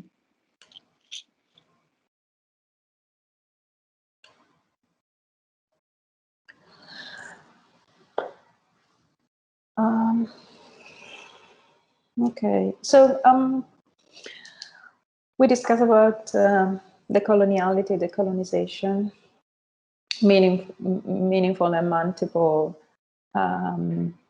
histories and meanings, and how this is a quite challenging topic. Here I focus on the relation between decolonization and digital space. Again, this is a very new part in my research. So I'm very interested in your feedback afterwards. The history of the relationship, the interplay between architecture and digital culture is long. Many scholars have worked on it. There are exhibitions about the topic. Some points that I would like to remember: over the last decades, architecture has progressively become digital, which means that it has situated itself in a context where everything from the screen to the brick, in a way, everything exists as both data and matter. So computers are the norm in architectural practices. They've become architectural machines. But at the same time, every day more in the architectural office, habits of mind specific of the digital environment are transferred to the analog world, and vice versa. They aid the design as well as the visualization of new projects. So the way design has become digital all over the world has signaled a profound paradigm shift that is very often still unaccounted for. Architecture and design have long recognized, for example, computational logic, pervasive technology, digital aesthetics, as the background condition to everyday life. But to go back to the question that we're trying to answer in this meeting, is the digital space a colonial space? And if it is, can we talk about decolonizing the digital space? What does it mean, right? So digital technology enter the architectural discourse in a wave of futurist projection in a way. It followed open avant-garde agendas, and it demonstrated intoxicating, at times, formalist trajectories. There was a positivist rationale, a fervent belief in the intrinsic merits of technological progress. This optimism reigned among the different proponents of early digital architecture. They praised the capacity of computation to address cultural and organizational complexity. An example, the work by John Fraser and Julia Fraser since the 80s. They are war pioneers in the field. They have collaborated for decades to develop the first tangible interfaces, the first microcomputer graphics. They work together for Cedric Price, Walter Siegel, and I have taught in several universities. In particular, John Fraser's personal research focuses on evolutionary computing. The aim is sustainable design, public participation in design and planning, interactive design, and tangible interfaces. He studied at the AA from 63 to 69, and he returned later, 20 years later, in 89, if I remember well, to direct what was called Diploma Unit 11, so the computer-related architecture model at the AA. There, Julia Fraser became head of computing, and I think she still holds the position. So John Fraser also wrote a book where you can find these kind of examples. It's called Evolutionary Architecture. It collects the work coming from Diploma Unit 11 that he ran with Julia Fraser and other collaborators until the mid-90s. So there are also examples of other projects within that, but that's the main framework of the writing. So if you're interested in interactive parametric design and architecture, this book is a good start, as it proposes a fundamental change in practice. So the role of the architect here, and I'm quoting him, John says, I think the role of the architect here is not so much to design a building or city as to catalyze them, to act that they may evolve. So discussions focus on fundamental form generating processes in architecture, and the idea that architecture is a form for it's a form of artificial life that can be in a way represented in the form of DNA like a code script that can be subject to developmental evolutionary processes in response to the users, in response to the environment. So architecture needs to operate like an organism in a direct analogy with the design process of nature, for example. So if in the early years the digital was foregrounded in a way as both topic and technique, it's progressively become ambient environment. This is quite a provocation to put Fraser in that. This project for Sidewalk Toronto, maybe you're familiar, but anyway, very differently from what Fraser hoped for.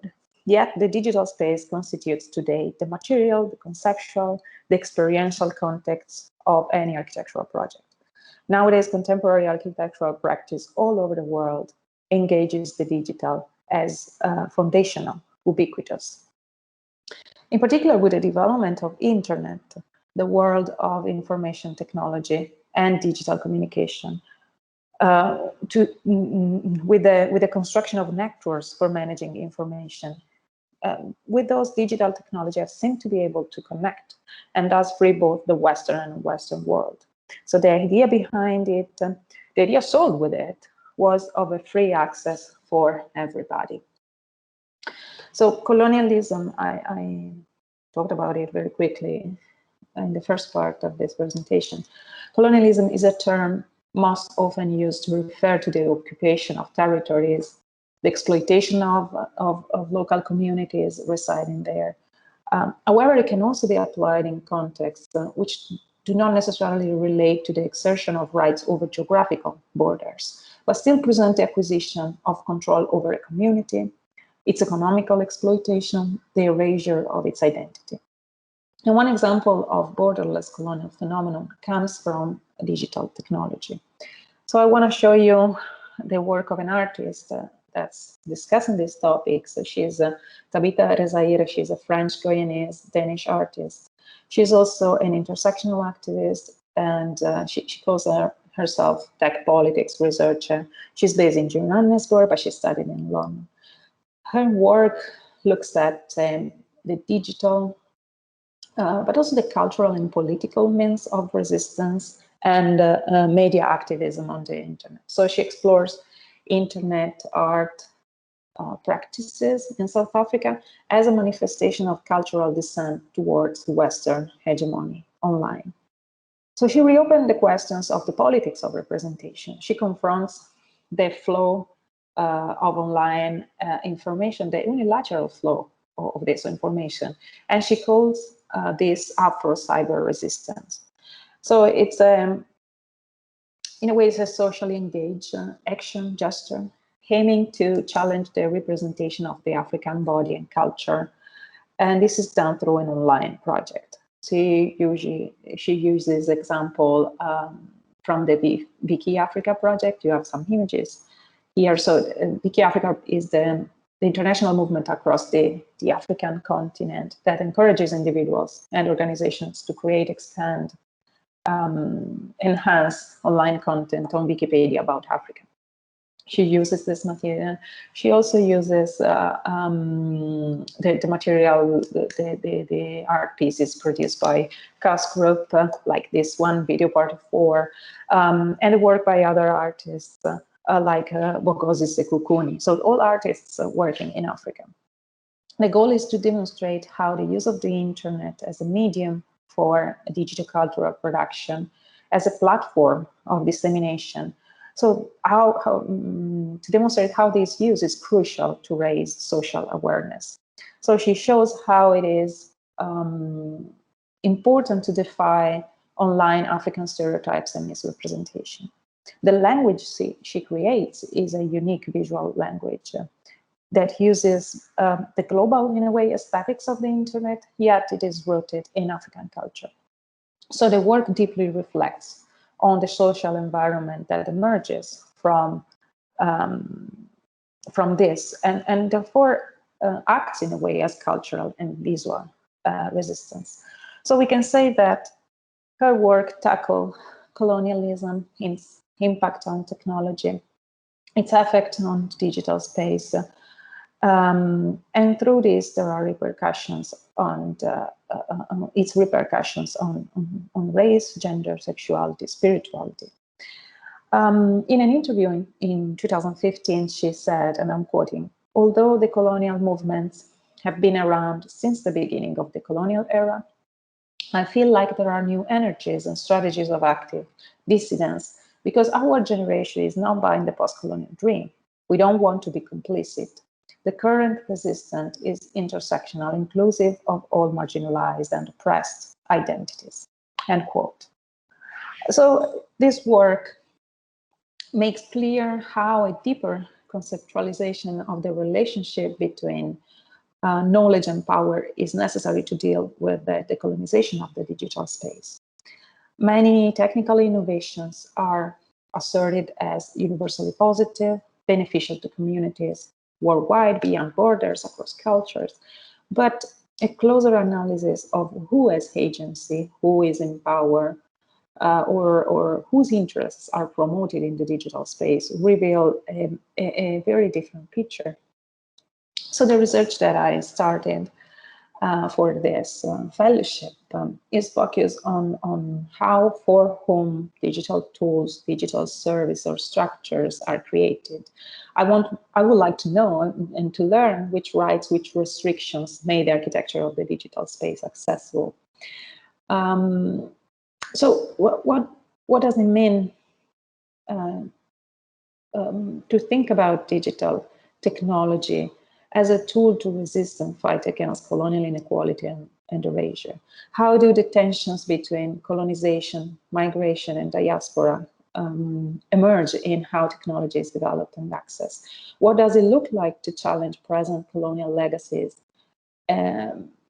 Or even think about imagine the colonial futures in the digital space. As we explore the promise, the possibility in a way of decolonized digital spaces, we must begin with a reflection upon the roots of the technology sector as we know it today.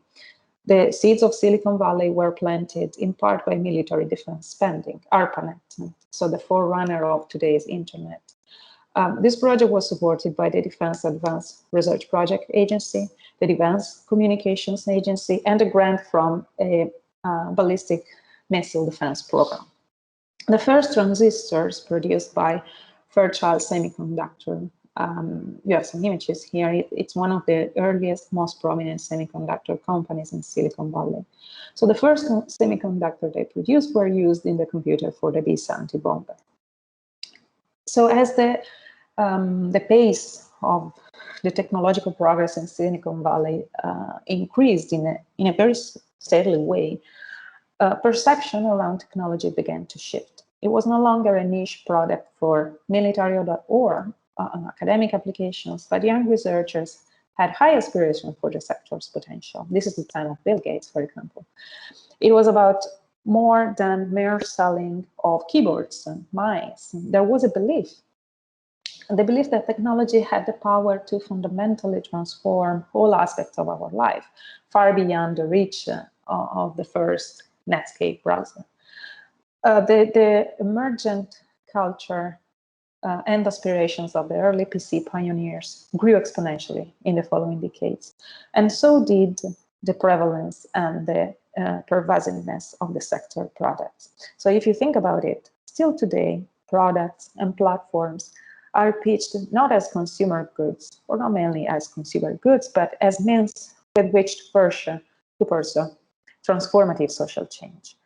So technology firms describe themselves as the benevolent leaders that will guide us to a better tomorrow. Some firms, and I'm reading here, aspire to give people the power to build community and bring the world closer together. But what is the meaning of community in this context? What is the idea of connection here? So in part, they are defined by the lived experiences of those within the sector. They are a reflection of those experiences. The experiences of a sector that continues to attract, promote, and follow the leadership of the most privileged segments of our society. There is a maybe deeper truth lost in these clever catchphrases used by technology firms. And I mean, despite the utopian dream of a borderless, democratized digital space, social inequalities and injustice continue to determine the digital space. Because it relies on the availability and approachability of expensive hardware, expensive interspaces only accessible to a few. The adoption of digital technologies had demonstrated to be unable to solve the problem of a free access to knowledge and power. Instead, it has added extra layers to existing and expensive systems, requiring continuous knowledge expansion. On the other hand, technology companies have demonstrated increasingly colonial behaviors and actions, imperialist behaviors. Again, here we can discuss about the terminology and the different ideas behind it. But anyway, this can be said in how they deal with the sovereignty they seek to cultivate, how they work across borders, how they use dominant culture, many times as a weapon. Often we read ads that perpetuate the clear belief that digital technology is in a way superior, no matter if sometimes it turns to be an excuse for exploitation and even violence. So Joy Bulamini, she's a Ghanaian American computer scientist. She's a digital activist, and she calls herself a poet of code. She uses art and research to expose the social implication of artificial intelligence. She works at the MIT Media Lab, and she founded the Algorithmic Justice League. So that's an organization that looks to challenge bias in decision-making software in order to create more equitable, accountable technology. She produced this project for her thesis. It's called Gender Shades. And she tried to uncover, well, she actually did. She uncovered large racial and gender bias in artificial intelligence services from companies like Microsoft, IBM, Amazon. She showed how their facial recognition technology performed better when analyzing photos of lighter-skinned men than of darker-skinned women. And this uncovered severe gender and skin type bias in gender classification. So the evaluation shows the need for increased transparency in the performance of any AI products and services that focus on human subjects especially. After her research, both Microsoft and IBM updated their tech. Amazon has disputed, of course, the approach, but the friction underscores the importance of discussing inclusive systems in the digital space. There are flawless facial analysis technology, and they can be abused in the hands of authoritarian governments, but also predatory companies or adversaries, right? Face recognition technology that has not publicly tested for accuracy, demographic accuracy. This technology is increasingly used by law enforcement. If you visit the US at the airport, they will use this kind of technology.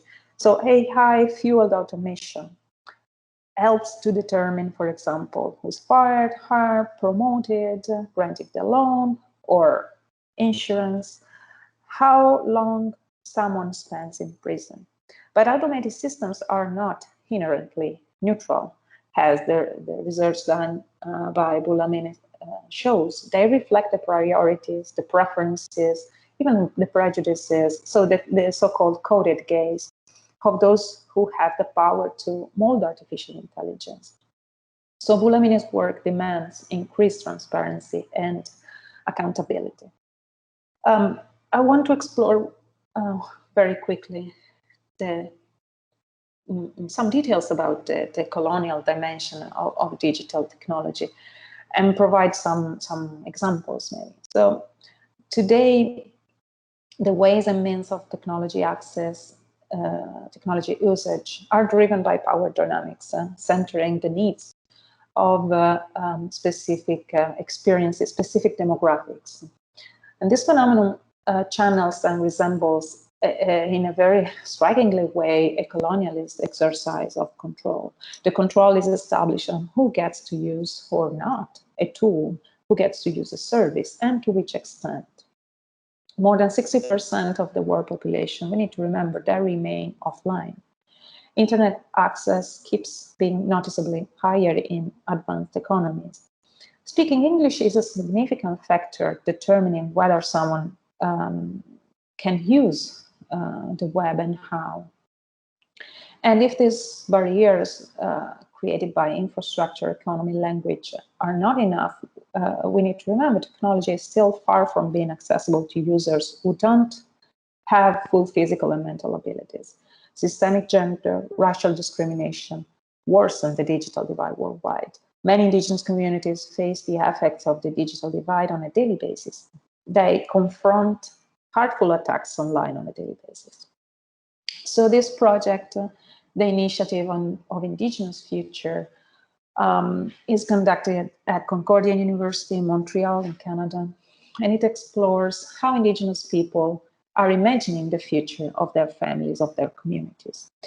The focus of the project is to explore narratives, to explore frameworks, technologies, to help communities articulate a continuum between their histories, their present, and what are called the seventh generation and beyond.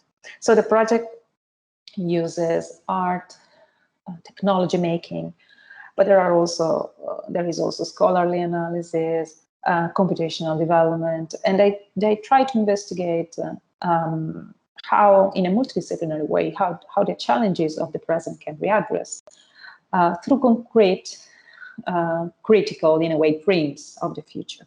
And results are multifaceted. They include game development, they include workshops, interactive media art for the screen, public spaces and virtual reality. There is an indigenous digital media archive, and I captured the work produced by indigenous creators, exploring this idea of the future. It's a collaborative effort. There are many community-based organizations, art institutions, educational and cultural institutes from across Canada. What is particularly interesting, in my opinion, is how the context of storytelling, which is traditional in Indigenous community in Canada, so how this context regains centrality through the digital space. So activities like the video game workshop starts with traditional storytelling, exploring the legend, the histories, the dreams of the communities, and then proceed to develop new ways to tell those stories as a video game, as a short movie, as a show. Another project, Afrocyberpunk Interactive by Jonathan Dotse. This project looks at similar storytelling techniques, but it's in a very different context. So Afrocyberpunk Interactive is a digital publishing house based in Accra, in Ghana. It's also a content developer for media material, hypermedia material. Their mission is to create immersive, interactive African stories, primarily for mobile device. And you probably read about the mobile revolution in the African continent. So it was created in 2010 as a blog, this one that you can see here. And it started focusing on exploring the creative potential of African science fiction and speculative narratives. So, of course, the roots are in Afrofuturism. You probably know about this aesthetic, the cultural aesthetic, the philosophy of science and history that explores the developing intersection of African diaspora culture with technology. So the platform wants to address the global imbalance in the representation of marginalized peoples and perspectives in Africa through storytelling and through the use of digital space. This project is the project of a movie where you can actually, while you watch the movie, you can actually move within the context because it's a 360-degree short film, right? So you can follow the actor or watch what's happening around, and then go back to the actress. The project tackles the problem of accessibility of published works. In Africa, but not only there, books remain largely inaccessible to people living in underprivileged communities around the world.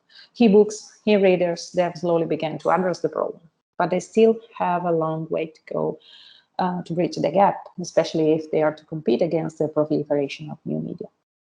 So Afrocyberpunk Interactive uses mobile phones, internet, virtual, augmented reality technology to explore new dimensions of creative expression, so new digital spaces, in which it shares a wide range of immersive and interactive narrative experience. In a way, it transforms the way narratives themselves are created in Accra and in the African continent. So as you see, many of these projects focus on systemic discrimination and the digital divide worldwide, a problem that has become even more striking during the last year. It is difficult, it's still difficult to anticipate what change the current year have produced on the digital space. I'm talking about the pandemic, and how this has impacted the project of decolonization. We know, Lina mentioned this at the beginning, the COVID-19 have forced million people around the world to radically reorganize their life.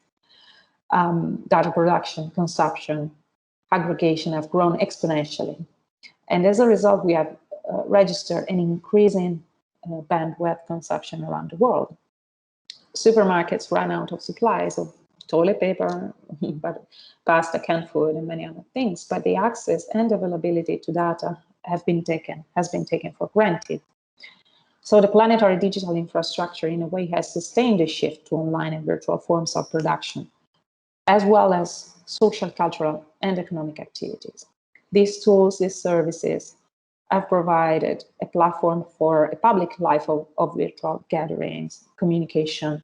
We are talking, and we are from North America, Africa, Italy today. We are from all over the places, right? Sometimes these stories, these messages, video conferences also have also served to support basic contact with friends, with loved ones, etc., etc. But at the same time, new opportunities, such as working remotely, having access to a safe space with an internet connection to self-isolate, well, these have been unequally distributed among the population. In other cases, the work ethos oriented towards productivity has intensified at the point that systemic forms of discrimination and inequality worsen. And we need to remember, you have an image here, that the growth of current data production not only means increased profits for a few select companies, it also carries a large environmental footprint.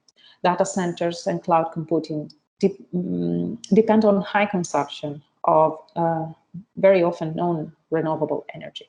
So these infrastructures produce waste and CO2 emissions.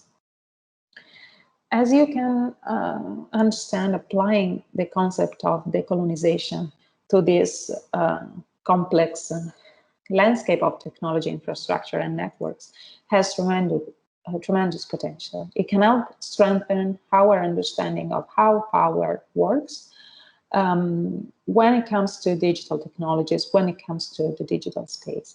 And ideally, the application of a decolonial intersectional lens can also help to understand how to respond to power inequality in the digital space.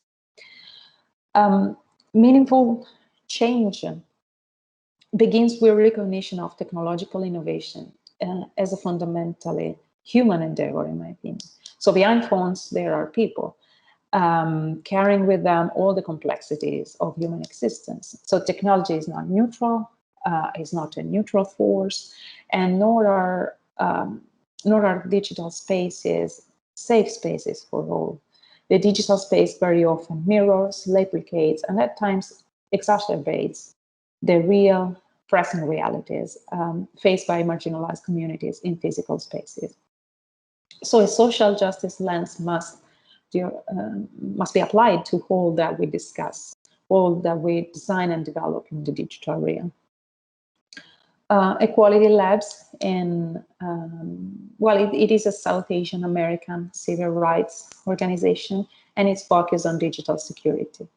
So the platform applies decolonial approaches that involve intersectional feminist, trans feminist, critical race, queer research methods. It is a progressive power building organization that uses community research, popular education. They also use cultural organizing, political organizing to fight oppression of apartheid, caste apartheid, white supremacy, religious intolerance. The founder, he is a Dalit rights activist based in the United States of America. Dalit is la casta degli intoccabili in India. So when she was studying, she experienced firsthand discrimination during her studies by other Indian citizens in the US. So she focused her work on collective care and the idea of creating spaces, especially digital spaces, where people are safe, where they are the architects of the solutions, the lives they need, they want. So in acknowledging technology as a force crafted by humans, we can assess how these platforms are being created and by whom. So this kind of inquiries requires us to confront more meaningfully the privatization of our digital spaces.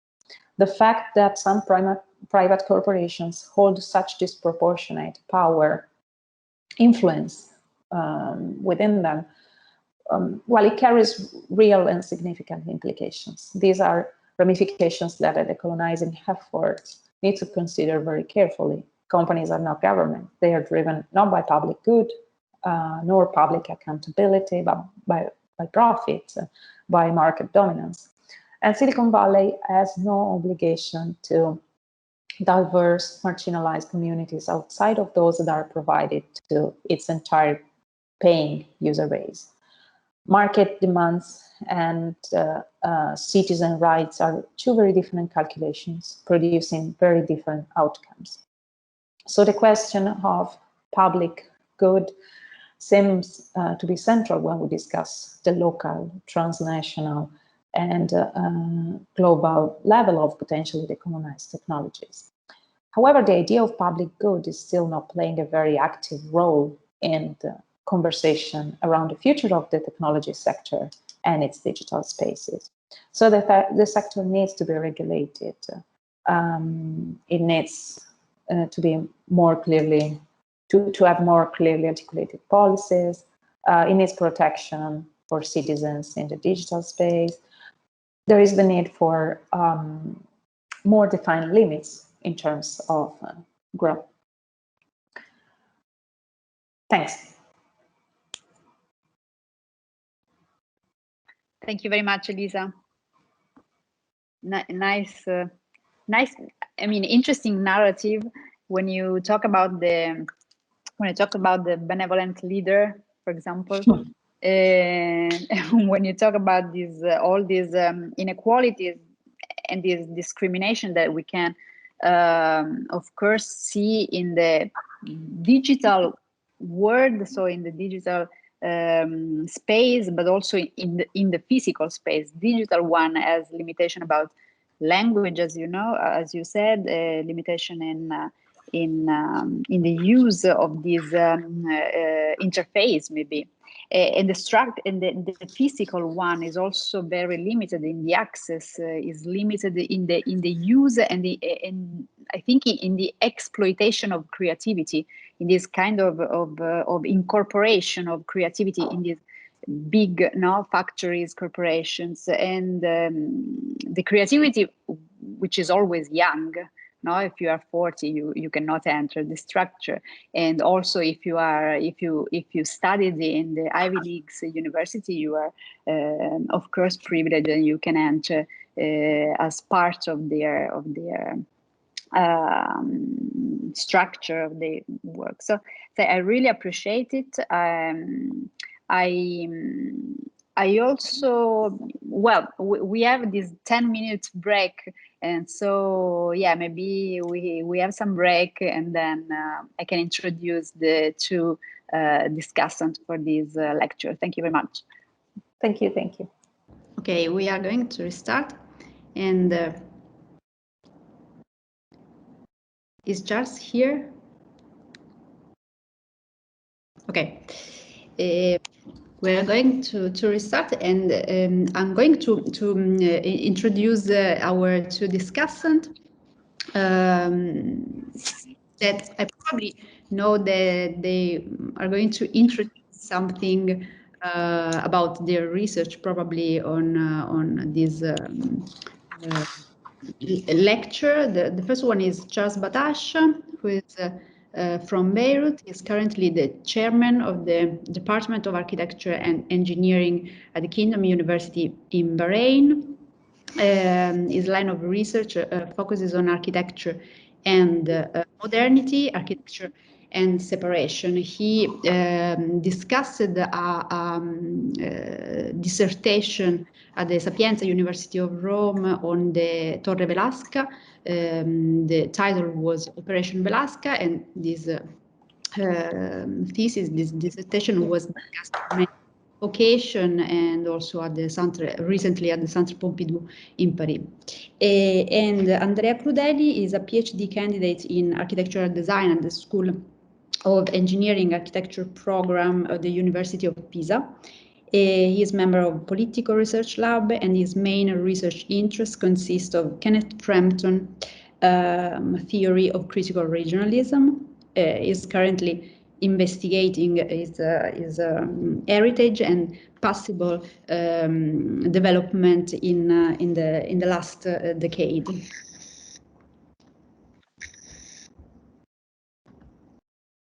Prego, Charles.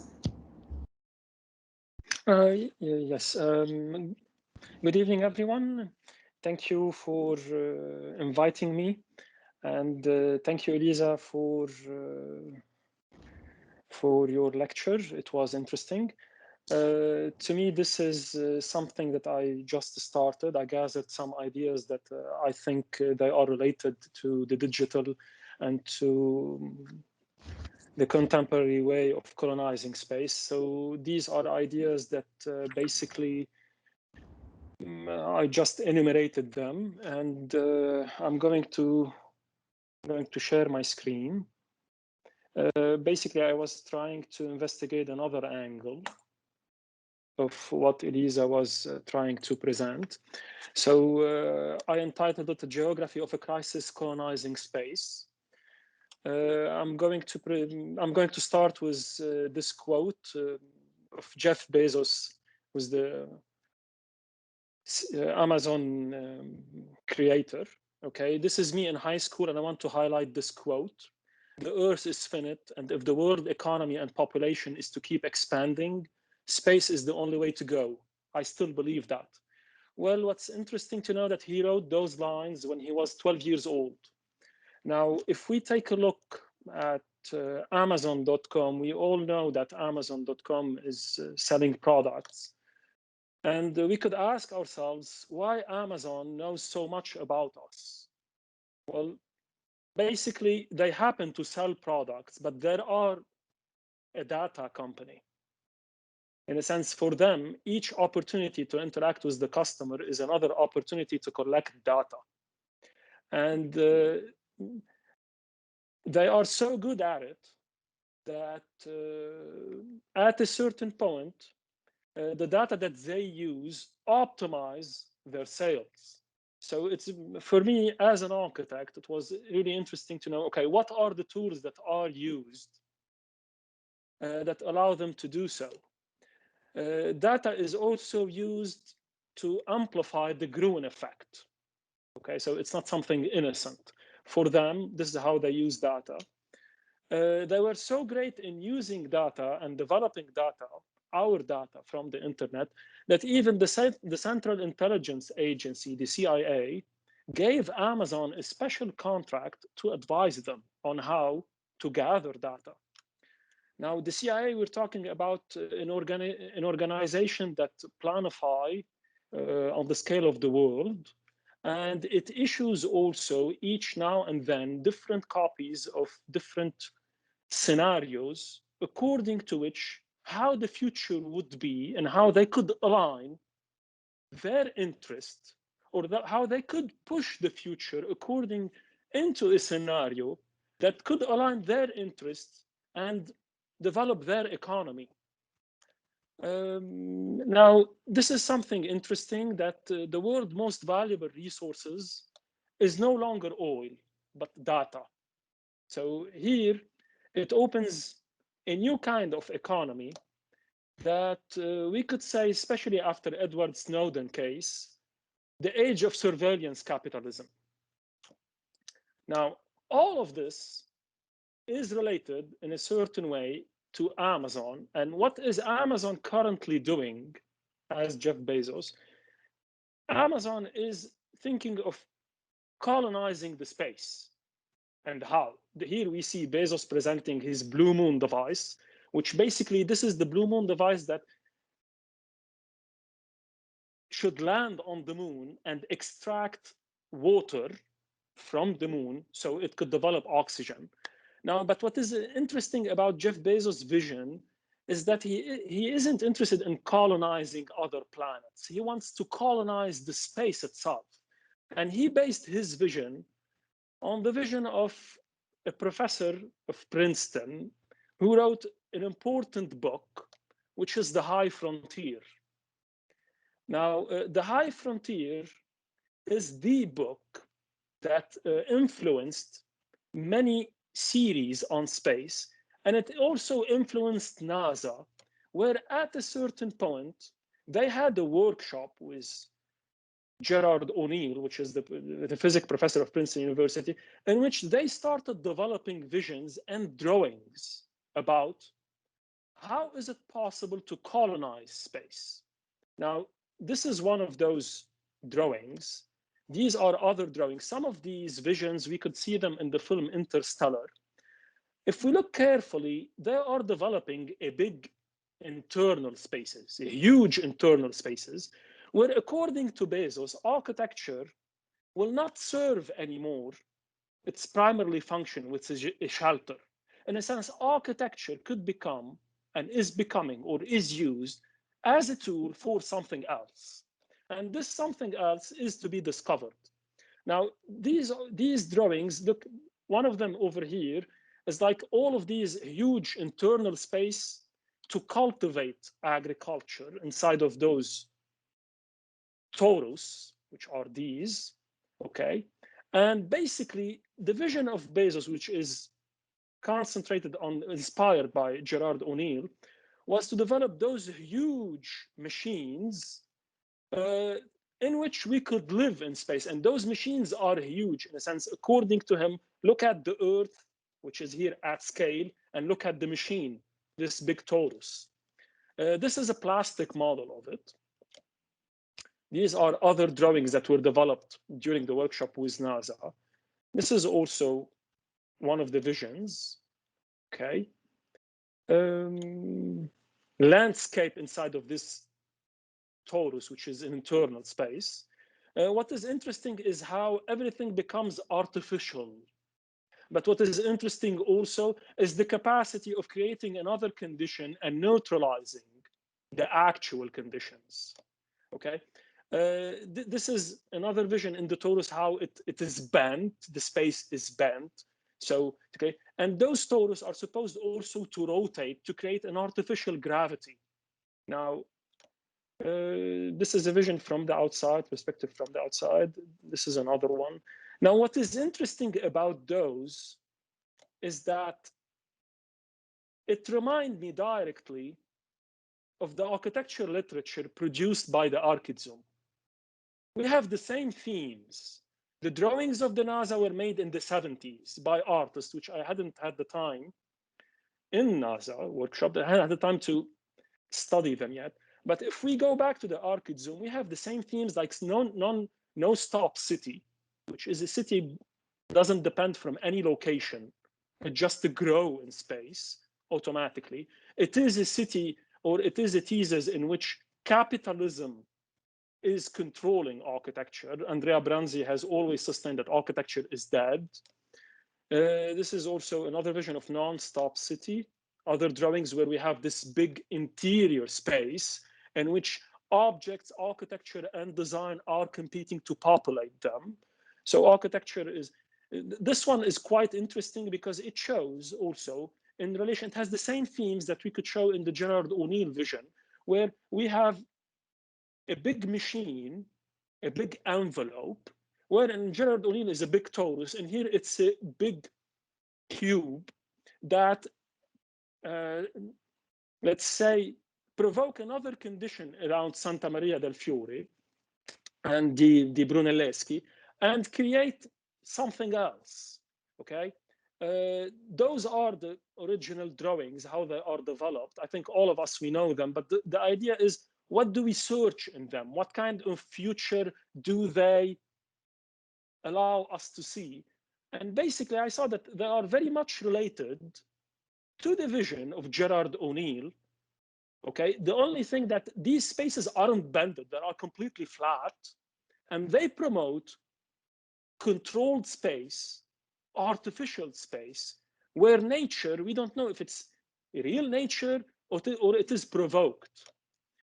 Anyhow, the big inside, this is the vision where at a certain point, we're going to live in a space where it has no barriers. Okay, it's a big interior space that we're going to colonize, that we're going to populate. And this is something interesting in a sense, in the condition that it presents and how the future is seen. Now, it could be in utopia, okay? But it's not that far from reality if we start examining what happened. Here I inserted this drawing just to show that even if we have to colonize space, and here we're talking about space, we could also create, with our way of colonizing it, different kind of geography of different intensity. So we aren't this far from Gerard O'Neill's vision. Now, if we go back to reality today, we could find that architecture is a new tool of capital. This is a text written by Rainer de Graaf, who is the principal in charge of OMA. It's a very interesting text where we see that capitalism is more and more anchored in things, especially in architecture, where architecture is just a tool to promote this. Now, criticizing or evaluating or telling us about the reality that we are living, we have liquid modernity, the world is flat. We have the book of Gregotti, Contro la fine dell'architettura. Okay, I always like to tackle my topics from the point of view that I'm an architect and through architectural instrument. And we have also Piketty, who is analyzing, let's say, the capital of the 21st century. One of the interesting things that I felt concerned about when he said so is that it's the rules that the society create that establish conflict and inequality. So it's the way we use things, if we want. Now, in reality, on the ground, we have, in order to apply this vision, or in order to, we start creating walls, barriers that will create big interior spaces that separates other spaces. Here we have Trump, who is indicating his wall, okay, against illegal immigration. We have also the economy that invited itself to finance the wall, since it's going to cost. IKEA invited itself proposing a low-cost wall. Okay, now this is the wall. In each story, we have someone who resists whatever conditions that are presenting. Okay, and at the same time, we witnessed the Brexit, that the English want out from the European Union, creating their own space, their own interior space. So in order to go to Great Britain today, we must apply for a visa. And of course, we have the heroes of the situation, real heroes that like Cédric Héroux, who at a certain point start helping the immigrants, okay? And at the end, the French court gave him reason that he could do so, that he was right and the state was wrong. A book was published on him. He published the book. I just need to underline that the introduction was made by a Nobel Prize winner, Jean-Marie Gustave Le Clézieux, which is one of the most important French writers. He was even invented to Cannes officiel, so it's something very contemporary. And at a certain point for me, I was invited into an exhibition in Rome before the COVID-19 about the city of inclusion. So what I tried to do is to include all my thoughts as an architect in order to produce a drawing. Now, I started basically, I got inspiration from the Red House of William Morris, in which what's interesting about this house is the way Morris used the enumeration process, okay, to neutralize the classical order. He didn't propose a new order. He didn't propose a new methodology. He just neutralized the classical order. He just blocked it. So he's a big resistant. Also, Le Corbusier, in his four composition, at a certain point, he used the configuration to propose via Roche-Jean-Leray. For me, in my design studio that I conduct in Bahrain, this configuration were used many times and was also developed by students in some projects. So I tried to use it, to use it, let's say, in order to create a drawing that I called Geography of a Crisis. Now, in this drawing, if you notice, it seems like a big plan, but it is also the world map, where a world map, but it is also a big interior space that it has small shortcuts like doors.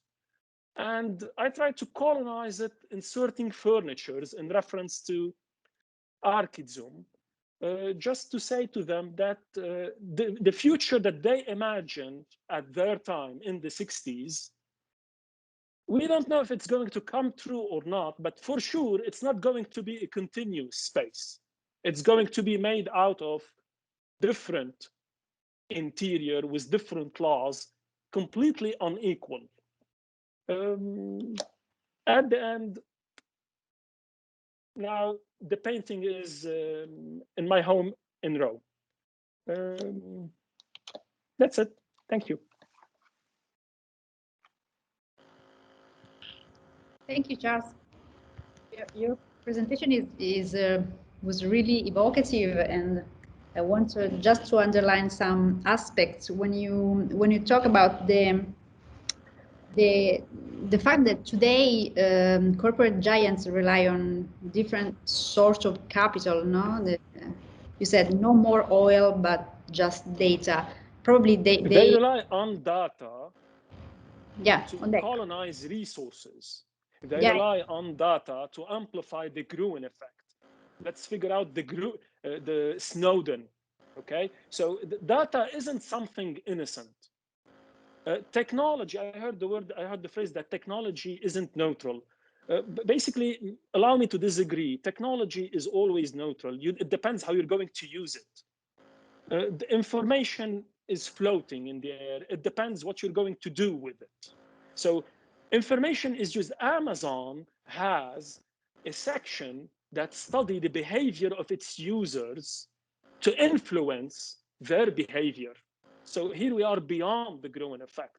The Gruen effect is just a small, and this is a technology of, it's a tool, it's an operative tool, cioè un strumento operativo, cioè non è una cosa innocente. Yeah, sure. Yeah, and also they also rely on neurons, for example, on silicon, on. That's Elon Musk, where he tried to insert. Yeah, but anyhow, here he's just inviting biology. We're touching the human being. It's not something new, because also in medicine, some diseases, they also are being inserted. They inserted, in a sense, they use device like artificial heart and all of this. Now here, they are changing interest in order to also change the behavior, in order also to appropriate themselves resources. Now, the idea is, even if we colonize space, if we don't find a way to resolve our problems, even if you colonize space, those virtual map of conflict are going to exist. So it's not a matter of only of geography. Yeah, it's also a matter of geometry, maybe. I was just saying that they. It's a matter of being a superpower. Probably so. Yeah. Now, this was just to say that these corporations, so this CEO of this corporation, they probably need something like a vision, as you propose. For example, when you show this strange vision, these utopias, actually that recalls some vision of Luigi Pellegrini also, this mega structure in the space. I think that now they are requesting this new instrument, so new vision. So I think they, in a way, they ask for architecture, and just now, because coding probably is overcoming the creativity. So at a certain point, some of them, I read an interview, and some of them were requesting for creative brains, because actually there is just coding, there is just application of models. Yeah, it's in the air somewhere, that algorithm. Maybe not in the air, it's something you program, so it relies on probability. Okay, but it cannot be creative. So maybe the human being, his role in the future would be to produce art relying on that. It's a good thesis, but anyhow, as an architect, I feel it's something great if it comes true, because at least mi convalida. Okay. Okay, thank you. Andrea, do you want to add something or? Sure. So many thanks, Elisa, for your lecture. It has been really inspiring. Also, thanks, Charles, for your comment. So I also would like to know if you can share later your presentation, because I tried to take some notes about the text, but unfortunately there was the sharing screen bar over it, so I didn't make it. So I think that it's very challenging to study the influence of the digitalization in the architecture field, especially because it's an ongoing process. So I myself, I belong to the millennials generation. So even if I wasn't born inside the digital world, I precisely started my university path in an era where the digitalization of architecture was a matter of fact. In fact, it was in 2009, but at the same time, I think that was the moment of a beginning of the real revolution of the digitalization in architecture. So there were so many developments in terms of technology that drastically trampled the society as we know it, and especially the architecture field. So we have seen so many tools, I think, appearing from that year, and we are somehow overwhelmed by them. I think that my first provocative question can be, are we becoming, as architects, a digital tool as well? So because we are gathering around us so many devices, we are overwhelmed by them in our daily life, and we need them for any kind of action. So regarding what happened in the last decade, I think we can distinguish two kinds of processes for the digitalization of architecture. No? So on one side, you have the physical devices, and on the other, you have the digital identity. So I take myself as again as an example. So in 2009, when I started architecture, I remember that I bought for the first time a personal computer, and at the same time I subscribed to a social media. So I think this can be considered a very important moment. So we have these two categories, if we can call them so. So I think it's very related to what Lina said at the beginning. So the immaterial nature of corporations. So where is their body, or what you, Elisa, said at the beginning about the dichotomy of data versus matter. No, if we think about, for example, I remember that Appadurai, the sociologist, talked about Coca-Cola. So he said it's a company that is all over the world, but it's placeless. So where is the distinction between data and matter? So I think that in terms of devices, we are becoming a device as well, because somehow we need them for any kind of activity, especially in the architecture field. So I think, for example, to those construction site managers who goes directly to the construction site and they read the documents directly on the tablets, or about that we don't do models anymore, but we just do physical, but we do just digital models. So somehow this kind of digitalization of the profession is very overwhelming. The other aspect is about the social media, and it emerged somehow in your presentation. I think we are going in the direction where, as you said before, there is a new kind of subculture of the image. You know, the static of the image is something that architects have embraced with its visual storytelling.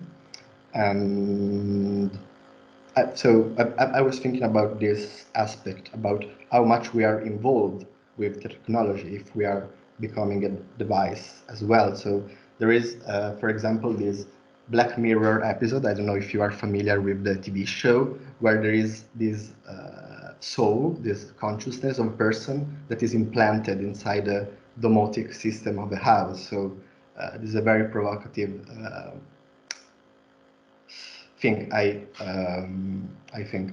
So the second problem I would like to put on the table is about the design. So as I said before, we are so many influenced by the persuasive potential of those companies, the social media, of course, inside which we have our own digital identity. So I think that, for example, the influence they can have on us, there is a guy who won probably the elections thanks to this kind of digital propaganda, and we knew it thanks to the scandal of Cambridge Analytica. So I think we are going in the direction where the social media are pushing us towards an aesthetic of the cult of the images. So I think also that somehow Zygmunt Bauman predicted it in the last decade when he talked about the production of empty signs in his liquid concept of modernity. And this skyrocketing importance of images, I think, corresponds to a kind of abuse of them. And I think, again, in a very provocative way, Spivak, in her book, The Critique to the Postcolonial Studies, she explained that every kind of cultural identity can be deconstructed somehow. So, and I would like to say in the same sense that every kind of architecture expression nowadays can be deconstructed in a Pinterest gallery or a kind of set of galleries, you know, because we collect images, we follow the cult of the images, so we reproduce them. And the last issue regards my research field. As Lina said, I study Kenneth Frampton's critical journalism, and Kenneth Frampton already started talking about it in the 80s regarding the dichotomy between information and experience. So I think this digitalization is somehow creating a kind of disjunction, a kind of detachment between the meanings of physical and virtual, and about their closeness. Of course, information is one of the most important pillars of our modern globalized society. But I think it's also important to say that we are losing the difference between these two aspects of information and experience. Someone can say that know a project or know built a project just by walking through it with a virtual tour, or just seeing all the images of it. But is it a real experience? I mean, is this the direction we want to follow? I think, for example, to the Italian virtual pavilion, which is something that is at the center of the debates, recent debates. No, is it a real pavilion? Can you experience? I don't know if you had the chance to visit it, but something controversial. And that's it. So those are my three considerations. Thanks so much.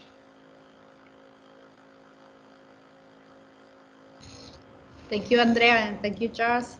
I don't know if Elisa, she wanna reply. Yeah, maybe I can say something about the question that Andrea shared with us. Are we becoming digital? If we accept or if we are interested in the Decolonizing project, or this idea of co-liberation, we still need to believe that behind a computer, behind a phone, behind a technology, there are people, right? And this is necessary in order to be able to make someone accountable for better, for good, right? So we can talk about how the digital is coming closer to our body. There are artists who implanted some microchips under their skin, and they're able to, I don't remember the name, I apologize, but they're able to actually feel the earthquakes going on in the planet live. Other artists that cannot see, another artist, he cannot see color, but he implanted something on his eye, and now he can see partially colors. So I understand the hybrid in this sense, but still, since I want to acknowledge this, the Decolonizing project, this fight against colonization, I cannot accept that we are becoming digital in a way. It's a position that I'm taking in a way. Thank you. Thank you. Does have people other questions? If not, we can step to the third lecture. Che fatica, Elisa. That's fine. Can keep going. Okay, the title is Decolonizing Knowledge, Data Archives, and the Classroom. Okay, so let me share again the screen.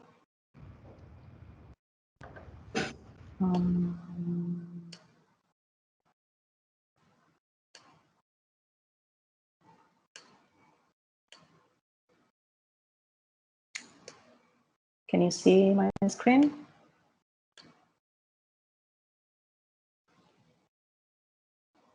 Does it work? Yes, yes. Okay, sorry. So I thought it was important to conclude this meeting. I thought it was important to discuss the relationship between decoloniality and knowledge production, focusing more on the ways that design thinking can use to make systematic forays beyond current knowledge horizons, Western knowledge horizons, to be more precise. So I will discuss about pedagogies, archives, and data, and how they can participate or not in the process of decolonization. I start from this book. It's a famous book by Frantz Fanon, The Wretch of the Earth. It defines decolonization as a program of complete disorder. So this book was published in '63. But since then, in academia, several scholars from these different disciplines have endorsed the fight against colonial violence. Some of them aim to recognize indigenous land and cultural claims. So in the architectural discipline, architectural design, architectural history, architectural theory, to name a few,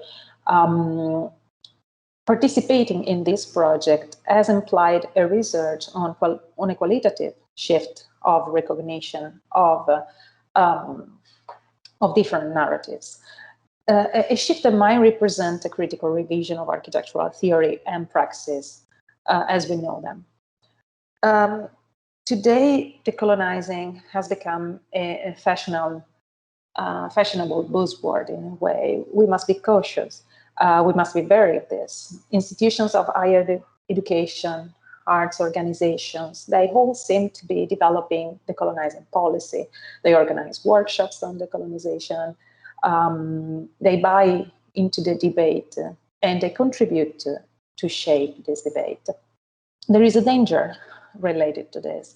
So the easy endorsement of decolonizing discourse by educational advocacy, by scholarship, no matter how well intended, this discourse risks producing negative results instead of promoting a decolonizing process.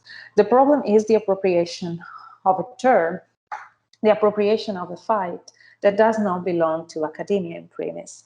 So this is the article that probably Camille Lewan was mentioning during his comments. Here in North America, for example, the colonizing movements fight for the recognition of indigenous land, for the recognition of cultural claims. They fight for land restitution, self-government. They fight for freedom, in a way. And the academic appropriation of ideas of decolonization, they can backfire, they can defeat the very intentions behind this idea. So neutralizing the fight for land restitution, for example, they can turn decolonization into its own metaphor. So what are now or should be protest rights movements could actually become a neoliberal version of the diversity agenda, the internationalization agenda, this kind of discourses. So we must be careful. The colonizing cannot become just another tick box exercise, a right, a correct, but ultimately empty rhetorical cry. Decolonization cannot be a corporate strategy, a difference that doesn't make a difference. Personally, I'm interested not in decolonizing per se, but rather in decolonization as a process. We can think about it as a process if we accept that coloniality is never over, it's all over. Only when we see the pervasiveness of the colonial legacy, only then we can accept the idea of a continuous struggle and process against it. So institutions of higher education, disciplines, their protocols, their curricula, their pedagogies, many cultural institutions, the museum, for example, they are almost always already mired in products of the national, imperial, colonial, capitalist nexus. It's a relation embedded in their history in a way. As such, because they are a locus of colonialism and colonial legacies, they cannot so easily be decolonized. But they must undertake an engaging, a challenging, and in a way, relentless process of decolonization. In a way, being so deeply involved in the colonial process, they are the best wired subjects to handle it, to discuss it. In addition, while these institutions are products of, they're shaped by this nexus, they've also continued to shape it. So this means that we need to recognize that post-colonialism isn't simply the temporal period after which colonialism came to an end. Rather, it is a marker to designate what it means to live in the wake of the unfinished project of emancipation. This is why it is decolonization and not post-colonialism anymore. So this means to accept the idea that we also live both with the death of colonialism and the never-ending legacies and afterlives of colonialism, the post of post-colonialism. There is a little, the post-colonialism has offered a little bit of optimism, hope in the past. The idea that there was the possibility of a time after colonialism. But the continuous process of decolonization confirms that this is a never-ending process. The never-ending process of dismantling colonialism. And this work is, in a way, unremitting. So how can academia participate in decolonizing processes? Since decolonization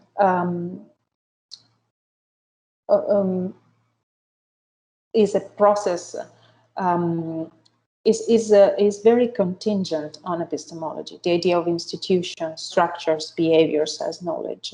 So this project necessitates a sort of post-enlightenment, Eurocentric thought, but up against situated knowledge, experiential knowledge, even indigenous genealogies of knowledge. They must come to the fore in order to be legitimized as knowledges, as knowledge systems, as ways of knowing and speaking, along with the voices that they will be able to legitimize because of this. So this would put an unbearable pressure on establishing institutions. They would no longer be able to carry nor comfort themselves, so they would have, in a way, to change. There are new exciting possibilities, and they could emerge in connecting to and responsibly engaging other epistemic traditions and theories. Again, Camilla Buono was talking about Leslie Locke. She left the US, she went to Accra, And here she put the money where her mouth was, in a way, and she built the African Future Institute. They want to create a new school of architecture. I'm very looking forward to what this school, this idea of a new school would mean, right?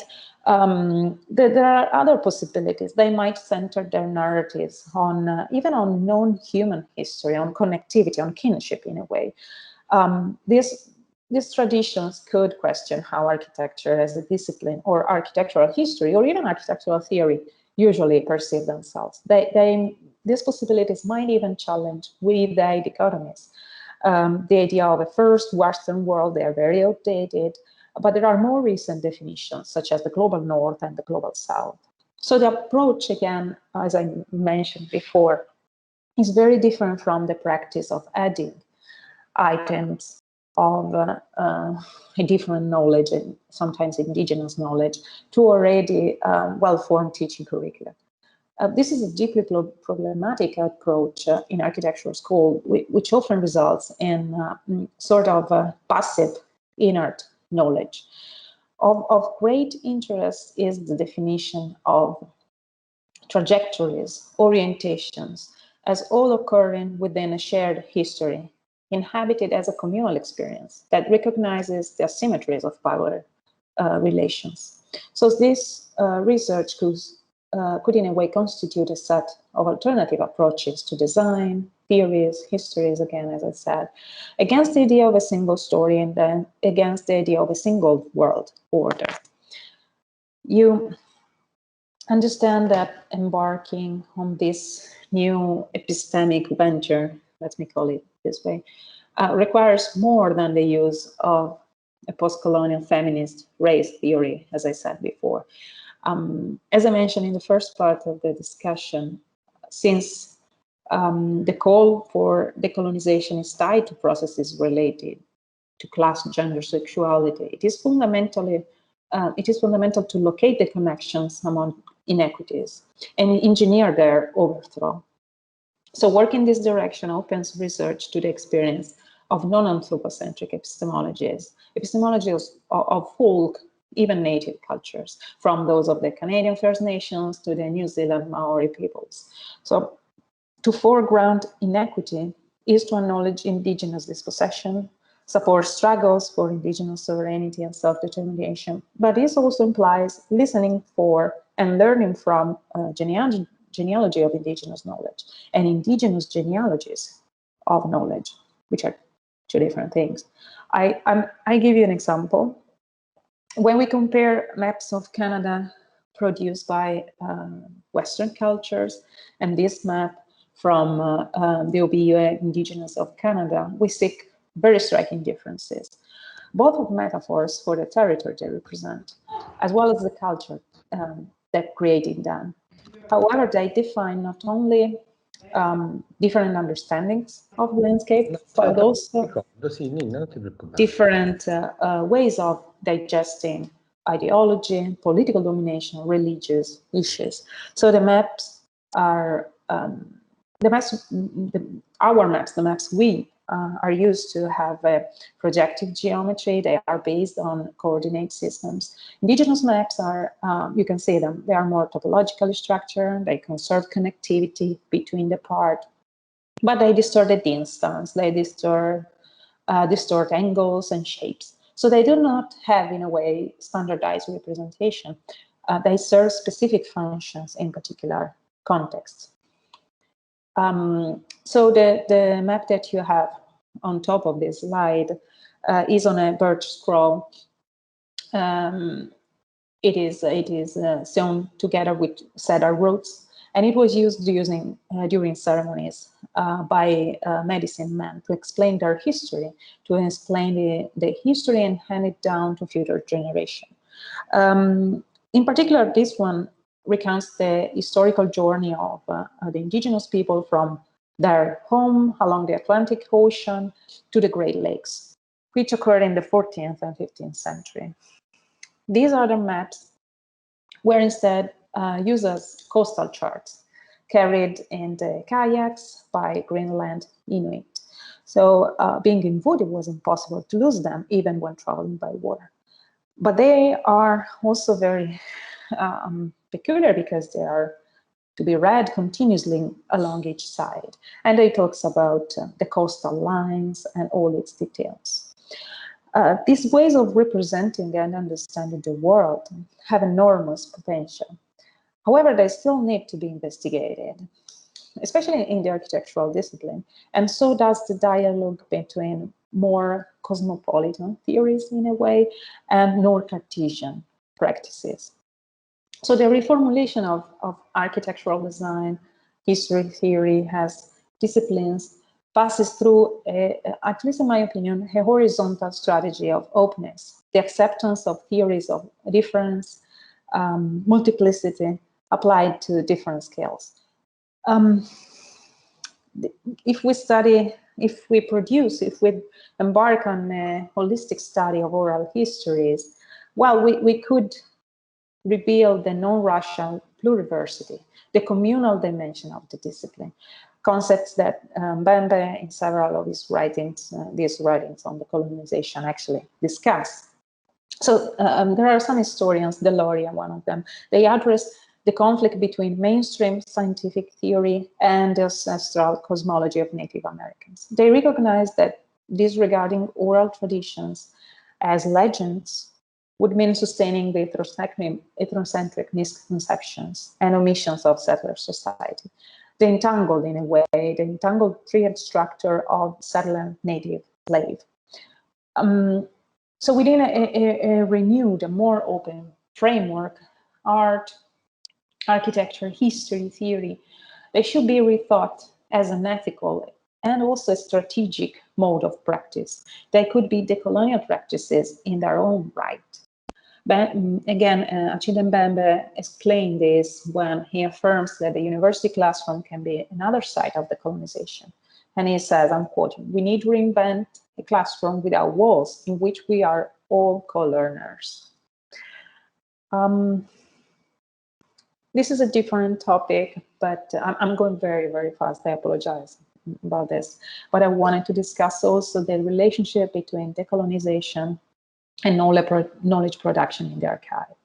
So we know well that post-colonial studies and subaltern studies pose some of the most powerful critiques of the archive, leading towards entirely new propositions of what an archive means.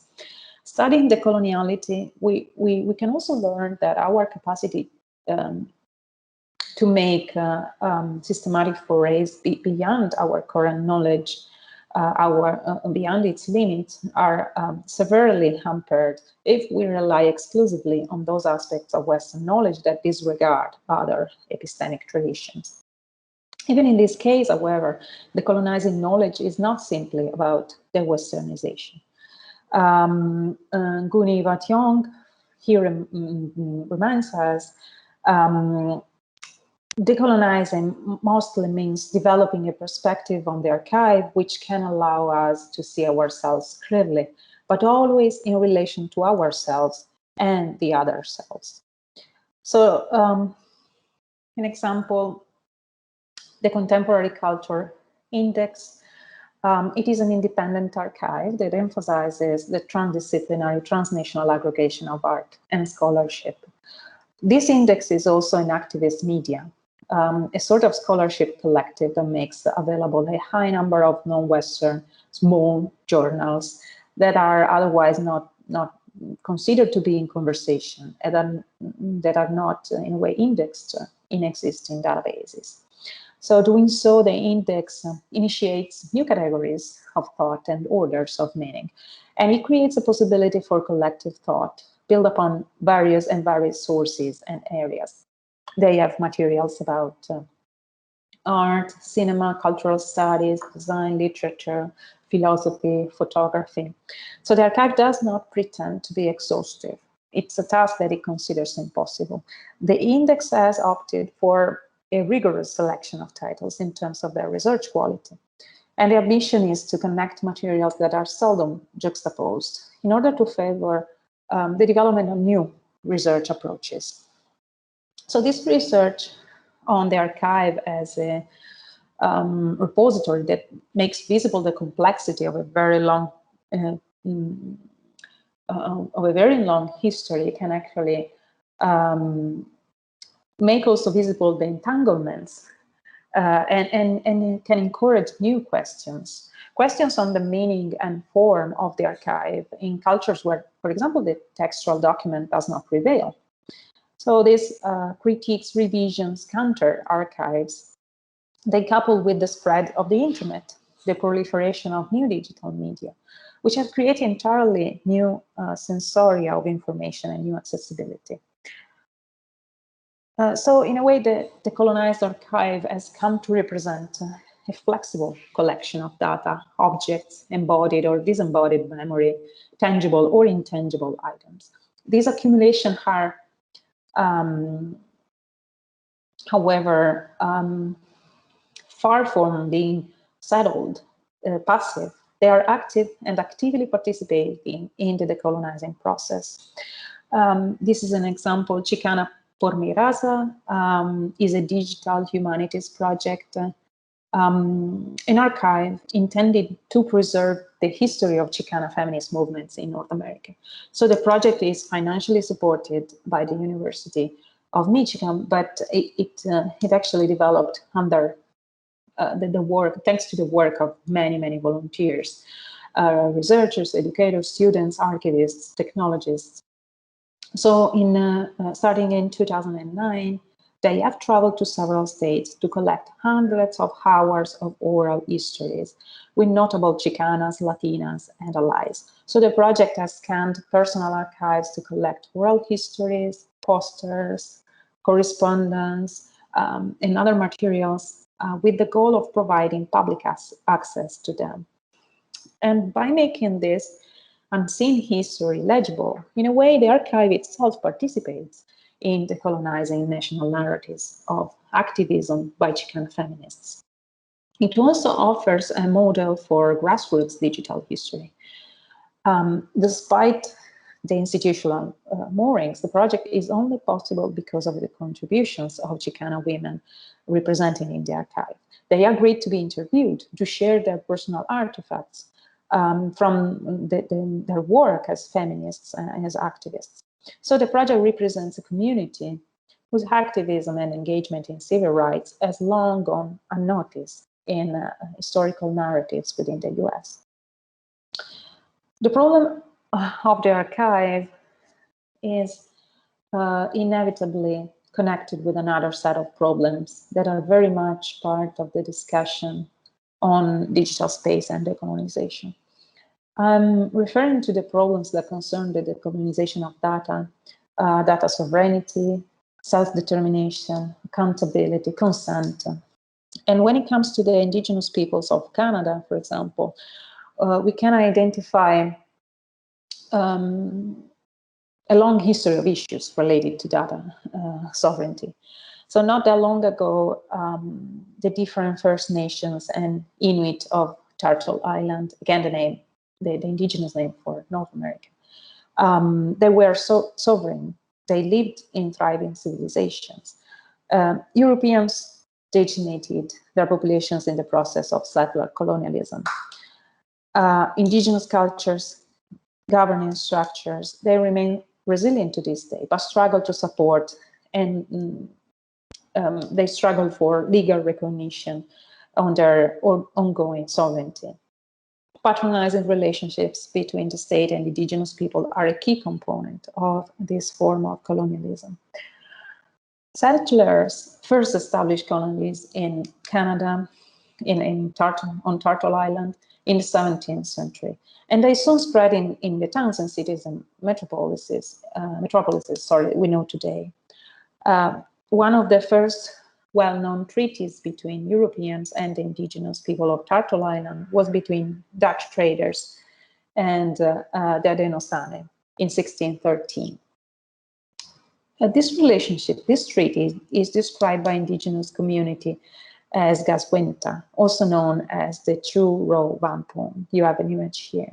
So this Wampum is part of a long series of treaties and alliances And it can help explain the complexities of treaty relationship between the indigenous nations of Canada and the new settler states that illegally, we need to remember, occupy indigenous lands.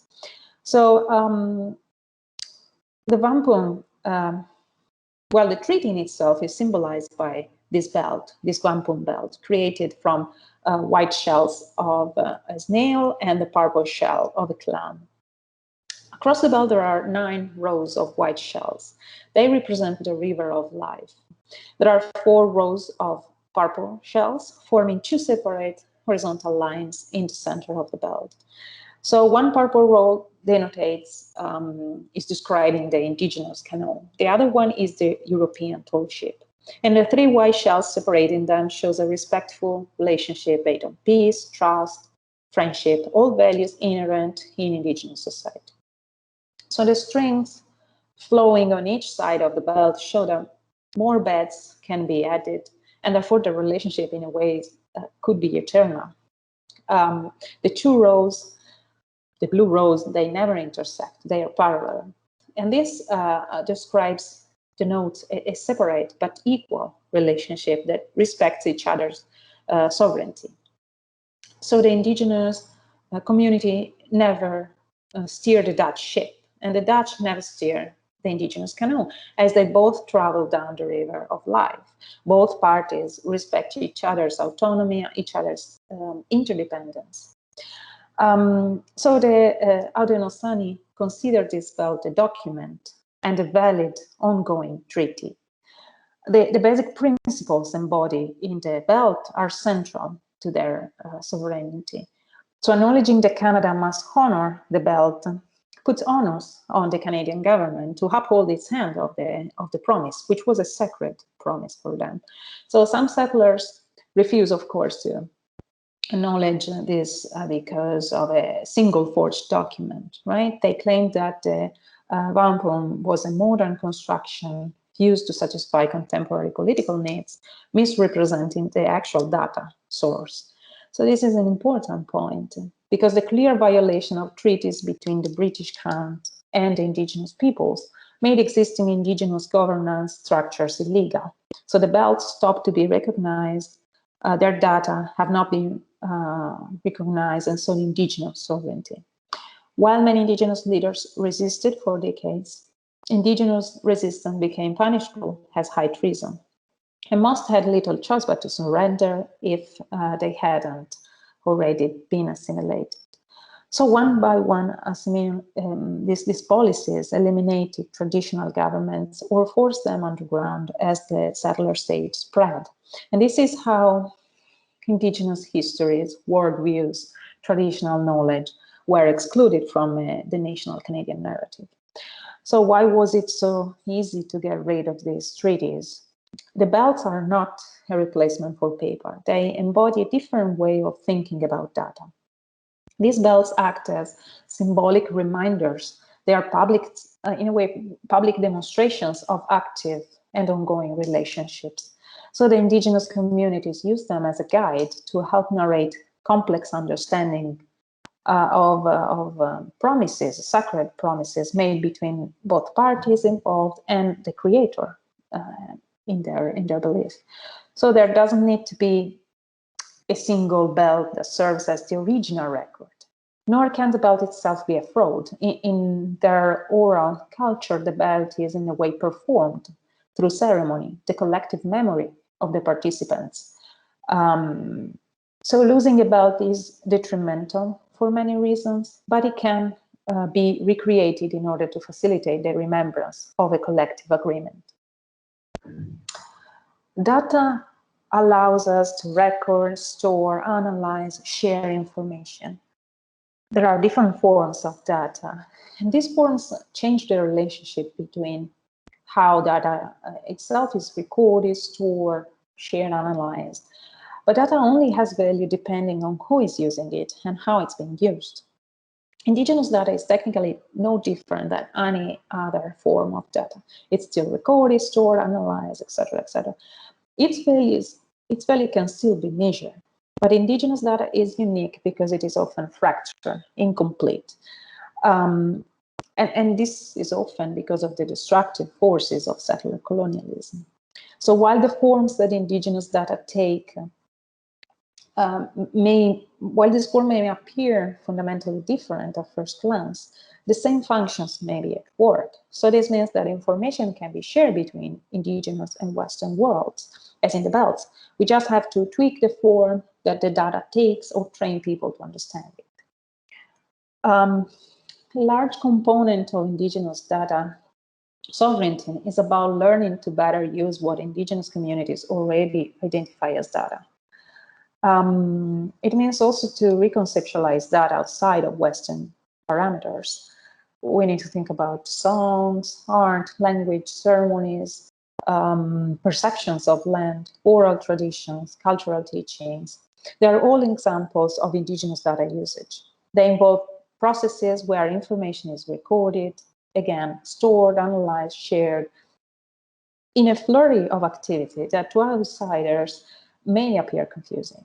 But what outsiders fail to realize is that these are ancient data practices that form the basis of living advanced civilizations. So they involve technologies, specialists, scientists, artisans, librarians, administrators, civil servants, and politicians. In the case of the wampum belts that I described before, the belts are labor intensive, but they can be remade. And many remain as part of a living treaty system, still recognized hundreds of years after the treaties were first made. So this is because the belts are part of an ongoing relationship between the treaty holders, the leaders involved, the people they serve, and as I said, the creator. So they don't depend on one way to store a record. They store it with multiple knowledge holders, as well as the community at large. These records are refreshed by authorized leaders in diplomatic missions, and while there are episodes of internal community decision-making, they are visible reminders of something that cannot be denied as long as the people remain. I want to conclude with some additional information of indigenous data sovereignty. This is not only a concept, it's become a group of movements. So around the world, there are several formal indigenous data sovereignty networks working to both develop sovereignty in indigenous community intellectually and practically. Here you have an example, the Maori Data Sovereignty Network. In 2018, they fought to change the census, il censo. So they developed an app to demonstrate the effect of variations in census count. The effect of variations on the measurement and comparisons of social outcomes for populations. And I also studied the impact of census counts and Maori electoral roll enrollment, the effects on electorate numbers in case of a change census. There is the United States Indigenous Data Sovereignty Network, again, to provide research information, policy advocacy, to safeguard the rights and promote the interests of indigenous nations and peoples in relation to data. This one, the Australian collective, whose intent is to empower Aboriginal and Torres Strait Islanders, so the Malaysian descent, to engage in indigenous data sovereignty and to advocate for rights using data. So these materials offer a unique insight into the history of places and populations. They illuminate examples of knowledge exchange, fair participation, equal access, empowerment of subjects. They are materials that are fundamental for the generations to come. But it is, however, the responsibility of current generations to design alternative futures and alternative forms of existence. So it is the responsibility, our responsibility, to implement non-extractive technologies and economies. This demands more than shifting hopes to a virtual world. So as I said, the decolonization project that comes out from this picture is a broad project of co-liberation. And it's tied up with other liberatory movements, such as feminism and racism, even when we discuss about the digital space and data. So again, happy to discuss this further, and thank you very much for all the feedback and the time you've taken to stay with me today. Thank you, Elisa. Thank you very much for these, I mean, very, very generous presentations, lectures. Before having this short break, I have a question and a doubt to ask you, but it's something really basic in a way. It's just to understand something. I mean, do you think that this is possible to turn all these minor narratives into something like a theory or something like basically a set of rules, no, for architects? Because I think that in these histories, it seems like architects have no means, and so this continuous struggle now between anthropologists, ethnologists, and against architects is something like buoni versus cattivi. No? So I have the impression that all these narratives, if they are single, they are something like anecdotal. If they are connected, they become something like a new ecumenism. No. So, what is your point of view? What do you think is a possible reply? I don't know. Yeah, well,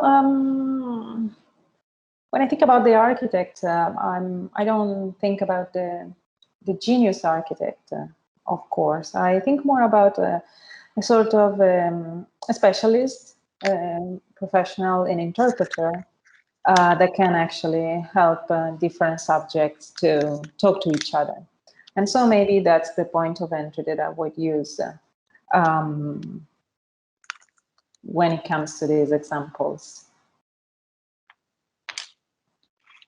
Yeah, so we have to continuously now redefine, rethink about this figure now in a way. And also, I was thinking to this book by Nicolas Bourriot, which is about the radicant possibility, no, like a new paradigm. And but he was in a way criticize these post-colonial theories because they conceive the individual as assigned not to a specific place, a specific route, a specific ethnic route. And I want just to quote what he said about these theories. He wrote, post-colonial theories are supposed to fight against the uniformization brought by globalism, but in the very end, they support mechanism of home detention, the existentialist theme park. It's something, I think it's something really provocative. He's an art curator and an art historian. So, but I think that is still we are still struggling against this kind of misunderstanding. I don't know, but anyway, we can have a break, a 10 minutes break, and then we can have the final discussion. Thank you. Thank you. Okay, we are a little bit out of time, but this last discussion is with Sergio Pace and Gaia Ballatori. Professor Sergio Pace is professor of history of architecture at the Politecnico di Torino and the head of the Commission for the Enhancement of the Library, Archival and Museum Heritage at Polito. I recently discovered that he received a visiting scholarship from the CCA, so great to know. And his research project was about the work of Giuseppe Barberi outside Rome, which was also the topic of his master thesis discussion at Sapienza. Gaia Ballatori is a first-year PhD student in urban sociology within the Department of Political Science. Her PhD interests are the relationship between spaces, culture, and non-conforming identities and bodies, focusing on the urban decolonization projects launched in recent years. Please, Sergio. Yes. Thank you very much. Thank you very much for this invitation, and thank you very much for this afternoon, which was absolutely packed with new ideas and new suggestions for me. I'm not dealing, I'm not usually dealing with decolonization and other issues like that, but it occurred to me in the last few weeks to think about post-colonial and decolonization studies because, well, for instance, I had to discuss a PhD thesis at La Sapienza dealing with modern architecture in Peru. And I noticed, this was not exactly my field of studies, but I noticed, for instance, that these kind of studies now have reached the status of a literary genre. I mean, the story is always the same.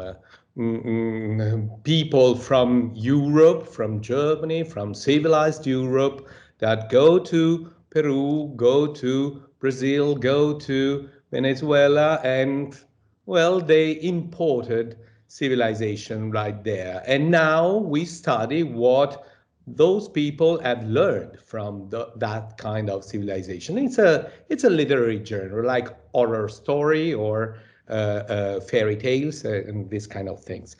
I mean, as a historian, I must confess that I have some difficulties with these discourses because, first of all, I've been taught that as historians, we have to locate our objects of studies first in place, but first in time.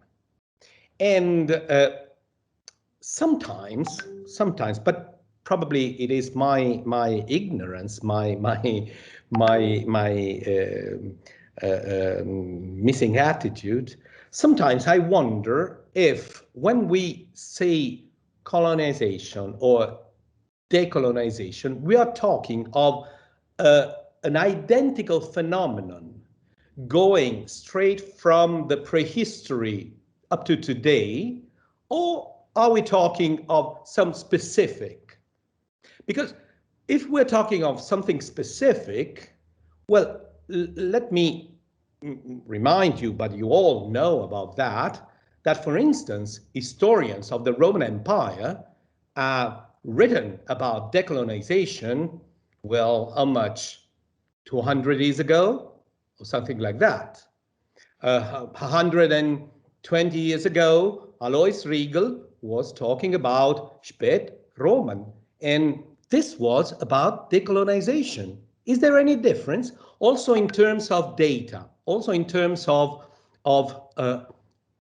objects studied, things studied, documentation. Well, it was dealing with necklaces from late Byzantine period. It was not dealing with Hadrian or with Trajan architecture. It was dealing with something like the wampum, Native American wampum we've seen before. So, is this the same kind of decolonizing history or not?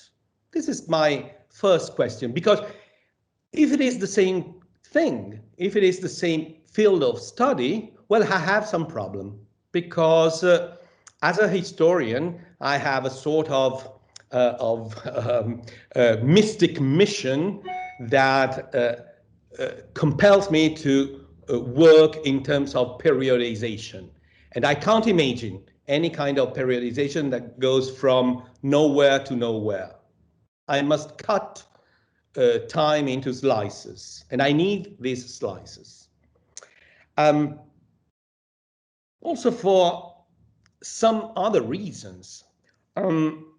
I've read in the past presentation, in the last presentation, I've read that I can't remember who declared that data belong to those who produced data. Well, are you sure? Are we sure about that? Is it ever been true? I don't think so. I don't think so. How could it be? How could it be? I mean, sacred texts traveled all along Europe and then Asia and then America and were translated, and any translation is a sort of betrayal and so on. So how could it be that data belong to those who produce data? This is impossible. This is evidently impossible. History has always to do with migration, with assimilation, with colonization.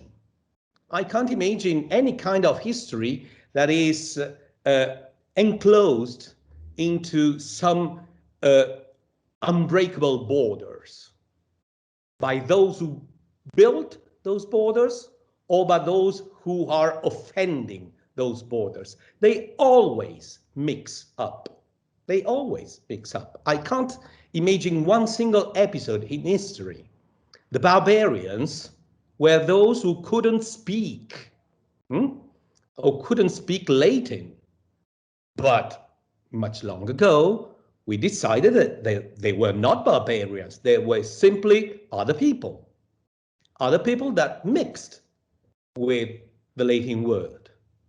So what's the difference with these other episodes of decolonization in history?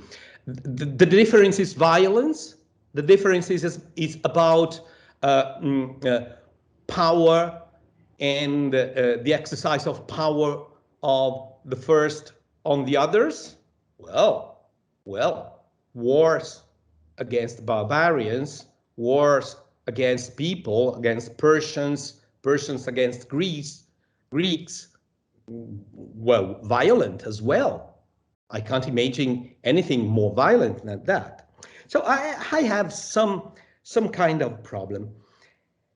But there is something that we must take for granted, in our discourse. And it is what I've heard, what I've read.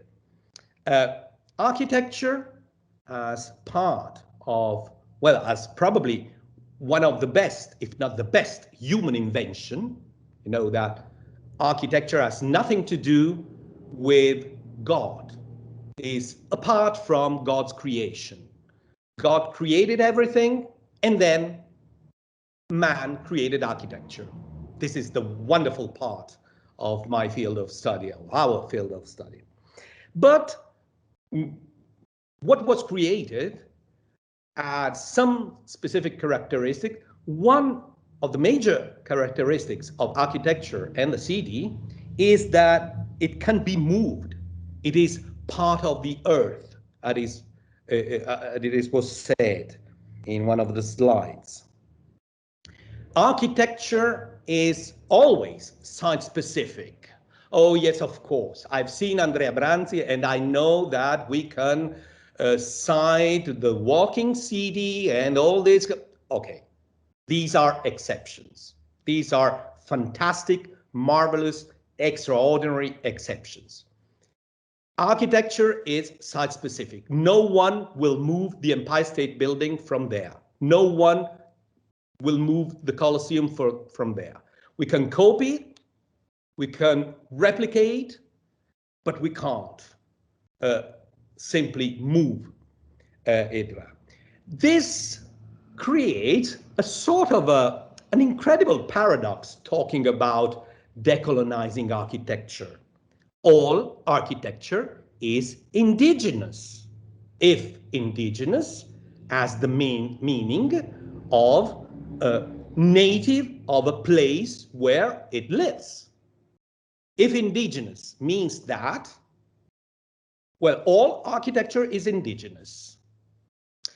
Hassan Fatih has been named before, and we can talk about Dimitri Piccionis, the heroes of highly indigenous modern architecture or modern vernacular architecture. Please invent all labels you can. They were simply internationally, worldwide known, famous architects who interpreted a part of architecture in a newly born international way. That part is what is really indigenous in architecture, which can be materials, for instance. I can imagine that in the mountains I will build with wood. I can imagine. There's plenty of architecture in the mountains built in reinforced concrete. Is this a colonial attitude or not? Maybe yes, maybe not. I don't know. I see that as a problem. Then there's another problem, a problem having to do with violence, with repression, a problem having to do with colonization in the worst sense of the term. We've seen roads here and there in the slides, and we remember all the debate, now a little bit silenced, about monuments for roads, in honor of roads, monuments in honor of absolutely negative heroes, etc., etc. Well, probably I will surprise some of you, but I completely agree with those who want to remove these kind of monuments. Why that? Because those monuments are important apart from some kind of artistic reason, but for those reasons, there are the museums. If I put those monuments in some museums, the artistic quality will be preserved. But if they are in the street, it must happen, not it can't happen. It must happen that those monuments speak, talks. They talk, they must talk, because if they are silent, they are completely useless.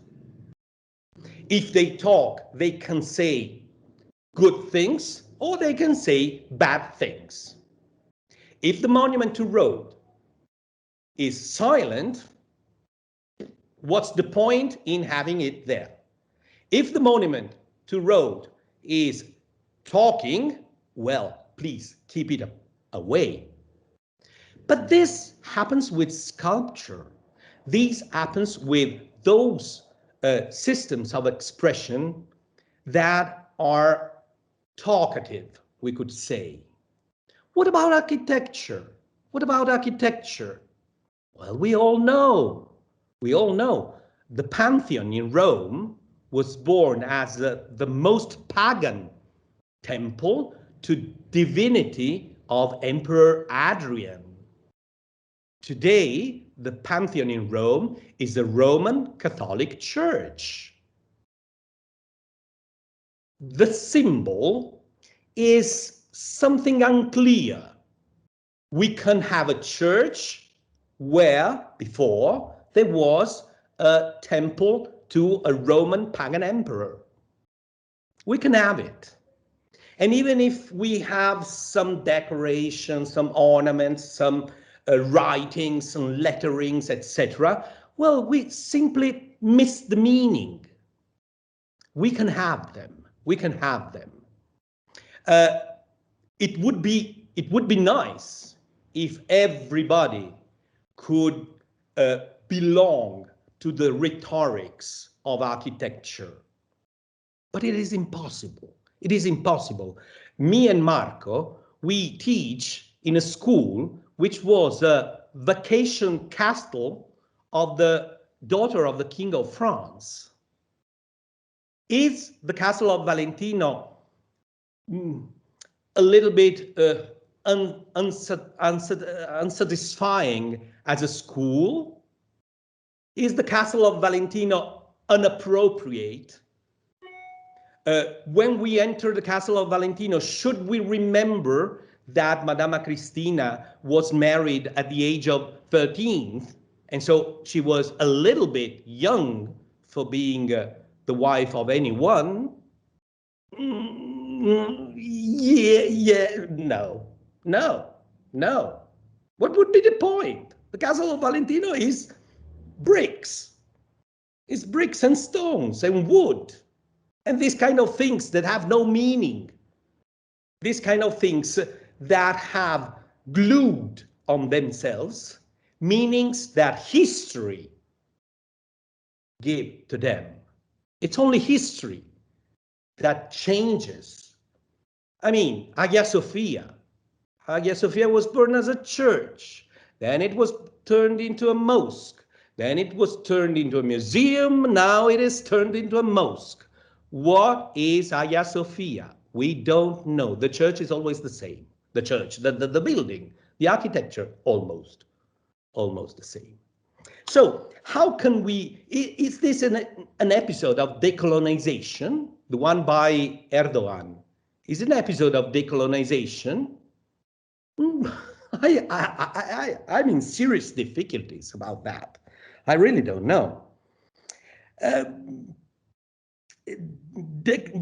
To decolonize something means that I must remove something, but I can't remove something that I recognize, that I can feel the existence of. This is possible with art. This is possible with fashion. This is possible with language. Of course, all the polemics about the politically correct, they are totally absurd. The politically correct is a good way of going ahead. Absolutely. Because language is obviously speaking, talkative, it's expressive. Architecture is not. I can live in a building that formerly was a hospital, and then a farm, and then it's turned into a mosque, and then a form doesn't follow function. And as form doesn't follow function, neither Sullivan nor anyone else never said such a stupid thing. But if form doesn't follow function, it is very hard to glue a permanent meaning to architecture. And if I don't have this permanent meaning, I don't have anything to be removed. Or I have many things to be removed. Why not? But it's like language. Once again, and I go to the end of this, my confused ideas. The wampum. Okay, wampum beads is the Native American things that we have seen, etc. Wampum, for my generation, is jeans. Wampum jeans. There's no other meaning, especially for non-English speaking people. Wampum jeans is the only meaning for wampum.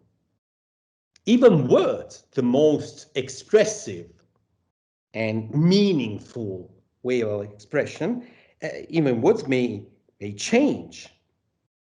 So, as a conclusion, I have many difficulties, and I will give you an example about these difficulties. Probably you have read or you have browsed that wonderful book, wonderful because it's really an enterprise. It's really a momentous book written by Mark Jarzenberg, and published by Wiley some years ago, a decade ago, called The Global History of Architecture.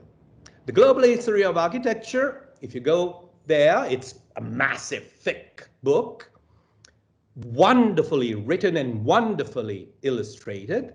It's a massive book that finally opens anyone's eyes to other words. There's not only Greece and then Rome and then Europe and then America and so on, but at the same time, please underline this, at the same time, there's China and then Afghanistan and then Indonesia and then I don't know, Brazil and then Bolivia and then Latin America, whatever. What is the problem with that?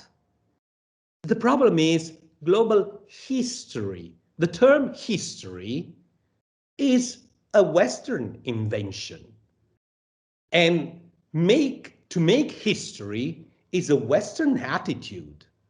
The problem is, as the famous title said, is in the eye of the beholder. Mark Jarzomek is teaching at MIT. The other two are teaching at Washington University. The eye of the beholder is still definitely Western. Then we can look at the moon, we can look at Pluto's, we can look at the rings of Saturn, whatever. But the problem is in the eye of the beholder. We are still the beholder. It would be nice to ask someone in Indonesia to write a global history of architecture. He probably, in Indonesia as elsewhere, he probably would ask us history in sense of, because for Indonesia or for Latin America, the 5th century before Christ makes no sense. What is the 5th century before Christ? It's something that we count in the lapse of the year, but they missed Pericles, they missed the Parthenon. So why? Why? Probably, I don't know, the 6th century was the classical time for them. It is very, very difficult for me to move, but I thank you very much to make me think beyond my rather limited borders. Thank you so much. Thank you very much. We cannot forget these things. It's very useful to recall them.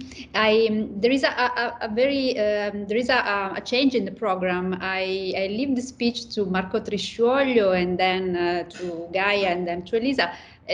Marco doesn't need an introduction, of course, a presentation. He is professor of the architectural design and urban design at the Politecnico di Torino and also in Nanchino, and is the coordinator of the PhD program in architecture, history, and project at the Politecnico di Torino. Please, Marco.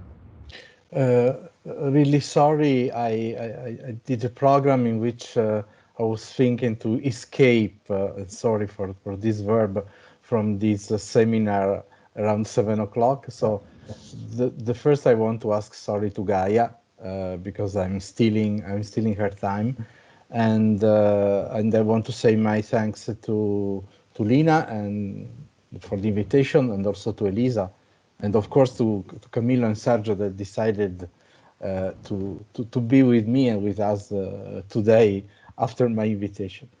I have a lot of notes and I have no time to say all the notes I have in front of me. Of course, I didn't study in Rome like Sergio, but every time I'm talking with him, also we are giving a course together in the PhD. I always normally I'm agree with him, so maybe you can also keep his intervention like mine. Just few words. As Lina was saying, yes, I'm a director of a PhD program in architecture, history and project. But overall, I'm curious of history of culture, and so Curious doesn't mean expert, as you know. And so I was listening to the first section of this seminar given by Elisa by the point of view of the history of culture. And as professor in China, as professor in Nanjing, in Donnanta Shui, Southeast University, where I have my joint research unit, when Elisa was quoting Stephen Nelson, to decolonize means expert in Paris from the advantage point of Dakar, or to decolonizing means studying, analyzing Dakar in ways that don't center Paris. I felt all my intellectual pain that normally I feel when I'm watching the colonial approach to Chinese culture, also from a lot of my colleagues. I know that Sergio knows very well this feeling of me. I have here with me a very important book of another Canadian professor, is Timothy Brook. It is the Italian version of the Leopard of Kublai Khan.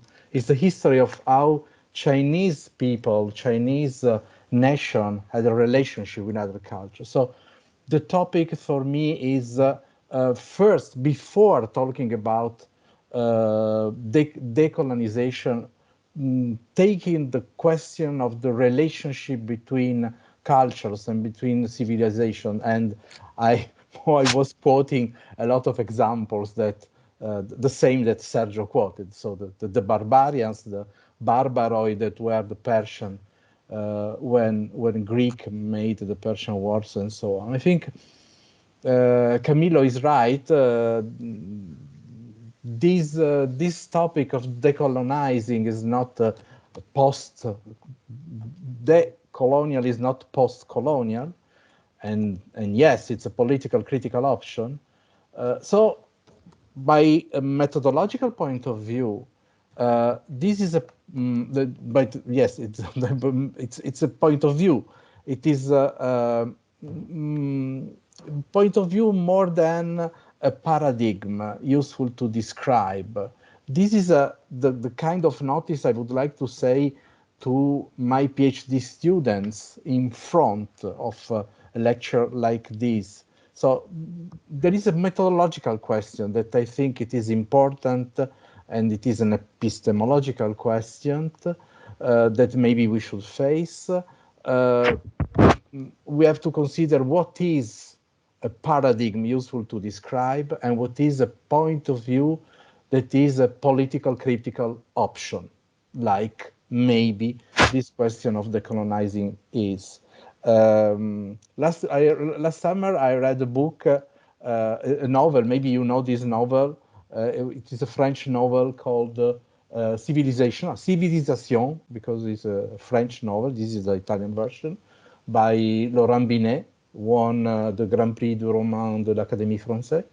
It's a funny story in which the Incas found one of the great ship by Columbus that was crashed on the riverbank on the waterfront, and they decided to create a new way to make a restoration of these ships and go to the Europe and colonize Europe. So it's a novel in which the Incas went to colonize Europe, and the story changed in a totally different way. It's a paradigm. It's something we can talk about, but I don't know if it is a way to describe the reality.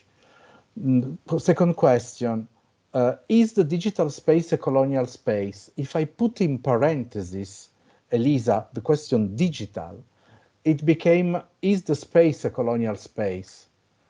Of course, when we are talking about the colonial attitude, the first field is space, so our matter as architects.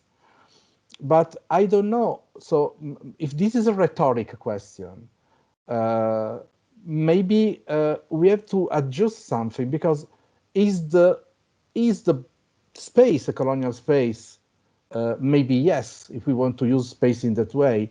But is the digital space a colonial space? I don't know, because maybe the digital space is something different from the space. And I didn't understand very well. I have to say this because it's an open discussion. Even if, sorry, I will escape. So I throw the stone and I ran away without listening to the answer. I really didn't understand if we were talking about the digital space or the space of digital. Because we want to talk about the Silicon Valley. There is that book by Anne Wiener, The Uncanny Valley, a memoir that has been published last year. And also, as a person who is living a lot of time in China, every time I take a metro, there is nobody in China. There is nobody who is watching the advertisement of talking with another. Everybody is with a smartphone, and you cannot enter in the metro if you don't have a smartphone. This is the digital space, but we are talking about that digital space, or the space of digital, or the digital space. I disagree with the idea that the dream of democracy through digital technology is nothing but a dream. I'm really optimistic about this. I think that we are freer than before because of the digital technology. Also freer to be hearted in a social, if you are happy to stay in a social. But the paradigm, as Sandro Baricco say, the paradigm person, keyboard, and screen is much better than the paradigm person, horse, and weapon. I prefer, of course, person, keyboard, and screen, also because that is the game and not the war. And here I'm coming to the third point. We still didn't understand where the digital revolution will really bring us. But I think that what we experienced in the last 1 year and a half taught something about recording, a lot of recorded objects. I don't know what can do with all the data that now we have. About distances that doesn't exist, about immaterial infrastructures, about places, about this way to overlap events, objects, subjects, but also cultures. And I don't know if we are really in a historical moment in which we must feel this urgency of decolonize. When I'm thinking that last semester, I taught 2 semesters ago, I taught to a class of 100 students coming from Iran, China, Mexico, Egypt, Turkey, Russia. They were just face, and they will express their cultures, and their cultures were different, and they made 100 projects. They are different. So it's an open system. I didn't feel the necessity, the need to decolonize or to say something about the problem of this digital space, of the space of this digital way. A lot of other things. I stop here just with an image. I was totally impressed with the last picture by Elisa, with that animal, the Inuit bird. That Inuit bird. I think that we spent one beautiful afternoon together. Also, I have to tell you that today in Torino is a festival day, because today here is vacation, because it's St. John is the saint of Torino. So we spent a beautiful afternoon vacation all together. I think we can make another seminar just starting from that Inuit bird, because on that Inuit bird there is everything. It's the same of the question of monument Sergio was talking before. That Inuit is, as an anthropological sense, in the beginning, when it was a shape in the hands of the Inuit, then it became something important for an artist who is bringing this from a museum, letting this become a piece of art, and the sense of this object is totally different. And we are watching that, which is really, tell me, which is the feeling in front of that bird? We are thinking is the product of a culture, as I'm thinking, or we are thinking, oh, it's a product of a poor culture that now disappeared and we have to save it, but let it become something to print on a t-shirt, or let it become something to post on Facebook. So what is that?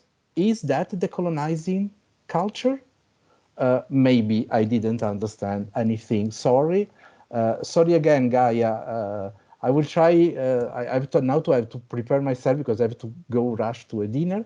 So I will. You will not see my my image, but I will keep loud the voice and will keep on listening to you. But I will stop here my words. Thanks a lot, all of you. Thanks a lot, Elisa. Overall. Bye. Thank you, Marco. Thank you. Bye-bye. Bye.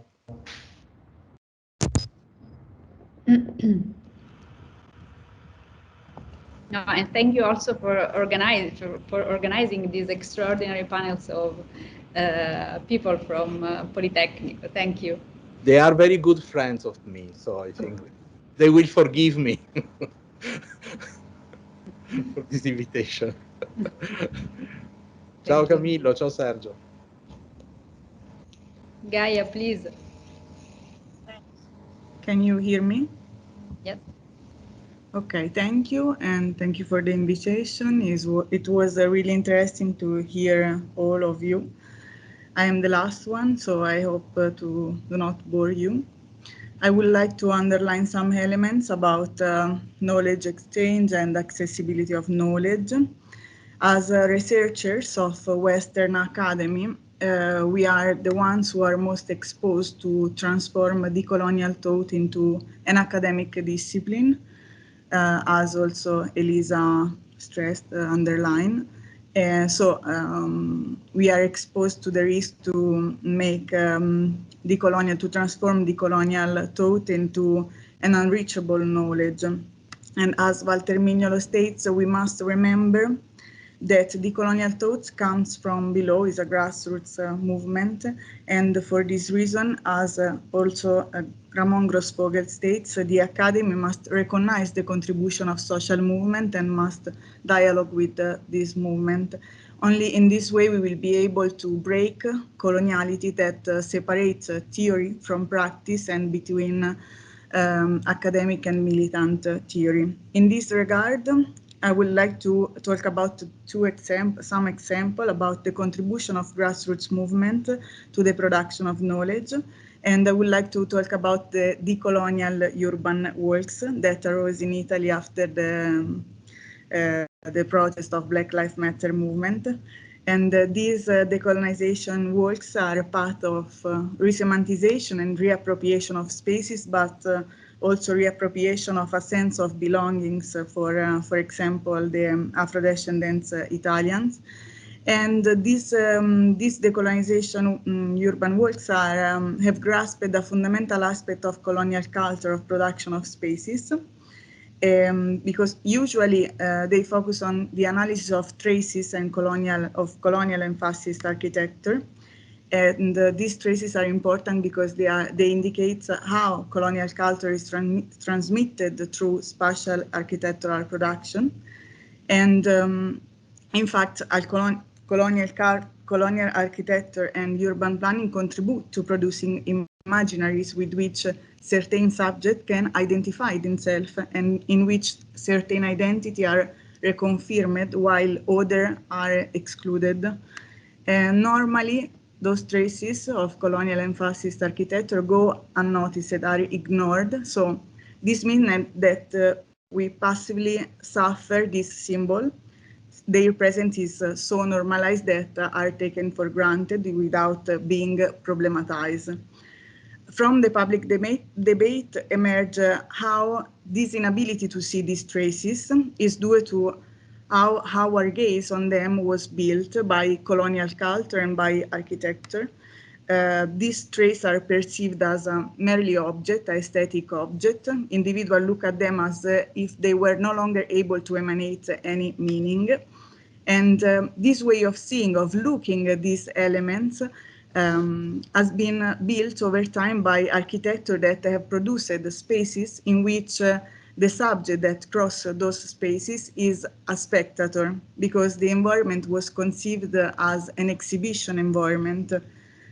And on the other hand, the colonial urban works are trying to mend the history, are trying to mend and to repair this gaze, this inability to see, placing at the center the colonial fact and its continuity with the contemporaneity, in particular through counter-visual practice.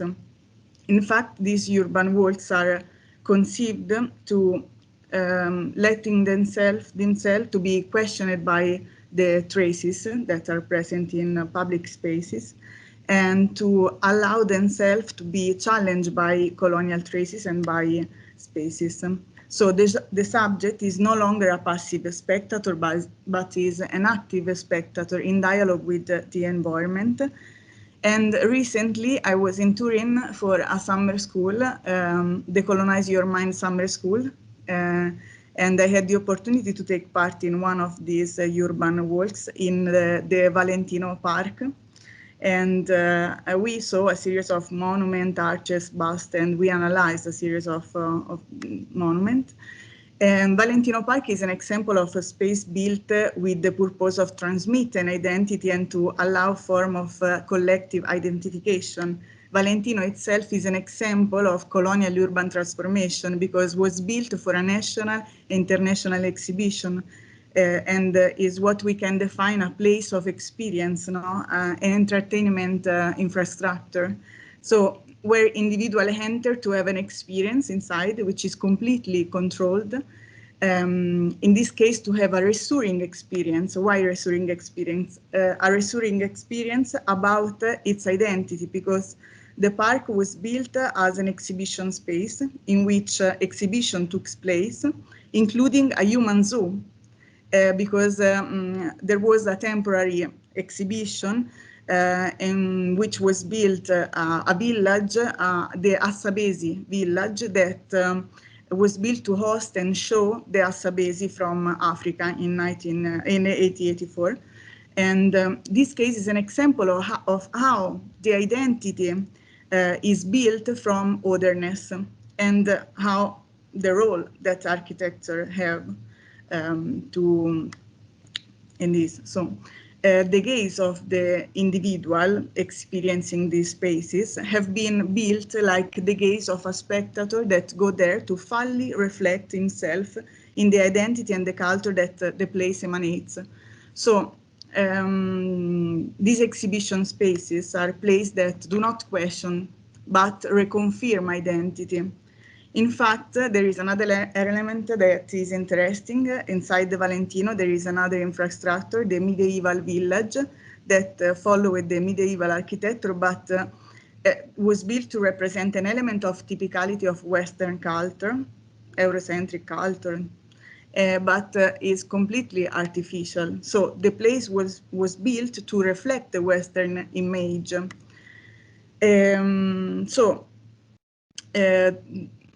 There is another element that we had the opportunity to analyze, a bust of a colonial general, Carlo Montu. The interesting things of this bust is that next to it there was a plug with a QR code created in 2011. This means that this monument had recently been included in a tourist route for the enhancement of cultural heritage. That is awards and something that we have to decolonize, I think. And scanning this QR code emerged a description of the person, Carlo Montu, that exalted the person, that glorified him by tracing an idea of a man of value. So this is only to say that the valorization of cultural heritage protect the objective value linked to the cultural heritage of this monument, reproducing the rhetoric of innocence, omitting the function of ideological indoctrination performed by this monument. So, in one end, these colonial and fascist traces continue to function as a real affective presidium, whose pedagogical task is to allow form of collective identification through symbolic, emotional, and civic training that the optical vision convey. So these examples are useful to underline that the value and the symbol are alive, and that these elements have the function of presiding over public space, and we inherited this way of producing spaces by colonialism and colonial architecture, in which architecture produce subjectivity because it precedes them. So if we look at contemporary urban transformation, for example, the spaces that are produced have the same characteristic of Valentino Park in some case.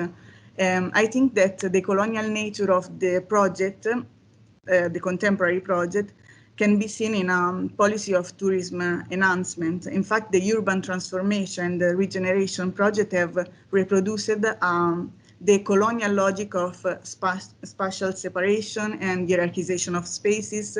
An example is the phenomenon of gentrification, for example, which was often produced through the construction of an infrastructure of entertainment or experience, bearing the name of a great architect, and this infrastructure became the new urban center, producing urban exclusion.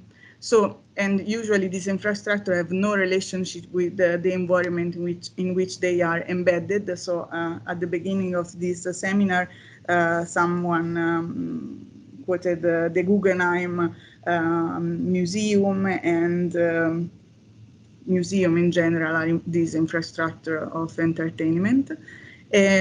So they built their audience. And when usually this process of restructuring, of regeneration and urban transformation took place take place in a non-European city like African city, for example, what is being erased are precisely African influence in the architecture, in order to emphasize the influence that refer to the imaginary and the stereotype that can be sold to tourism. So reproducing colonial derived image, imaginary.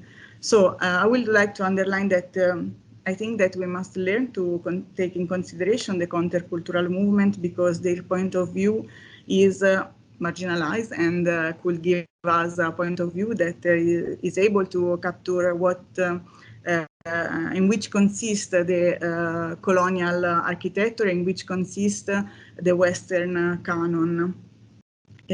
So I hope I've been clear. Thank you. Yes, greatly clear. I think that these two last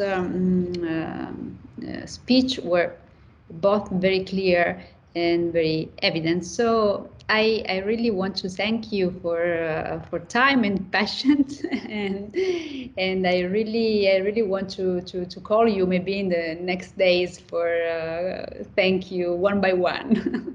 I will leave the last word, just the last word, to Elisa, and thank you all. Oh, thanks everybody. I just want to thank all of you for your feedback, your comments, and your suggestions. And I hope there will be other opportunities in the future to discuss about these topics. Since I see that I really hope to nourish the discussion. So thanks again. Thanks, Lina. Thank you all. Grazie. Bye bye. Grazie a tutti. Thank you all. Bye. Thanks. Thank you. Bye bye. Thank you. Ciao. Bye. Bye. Thank you.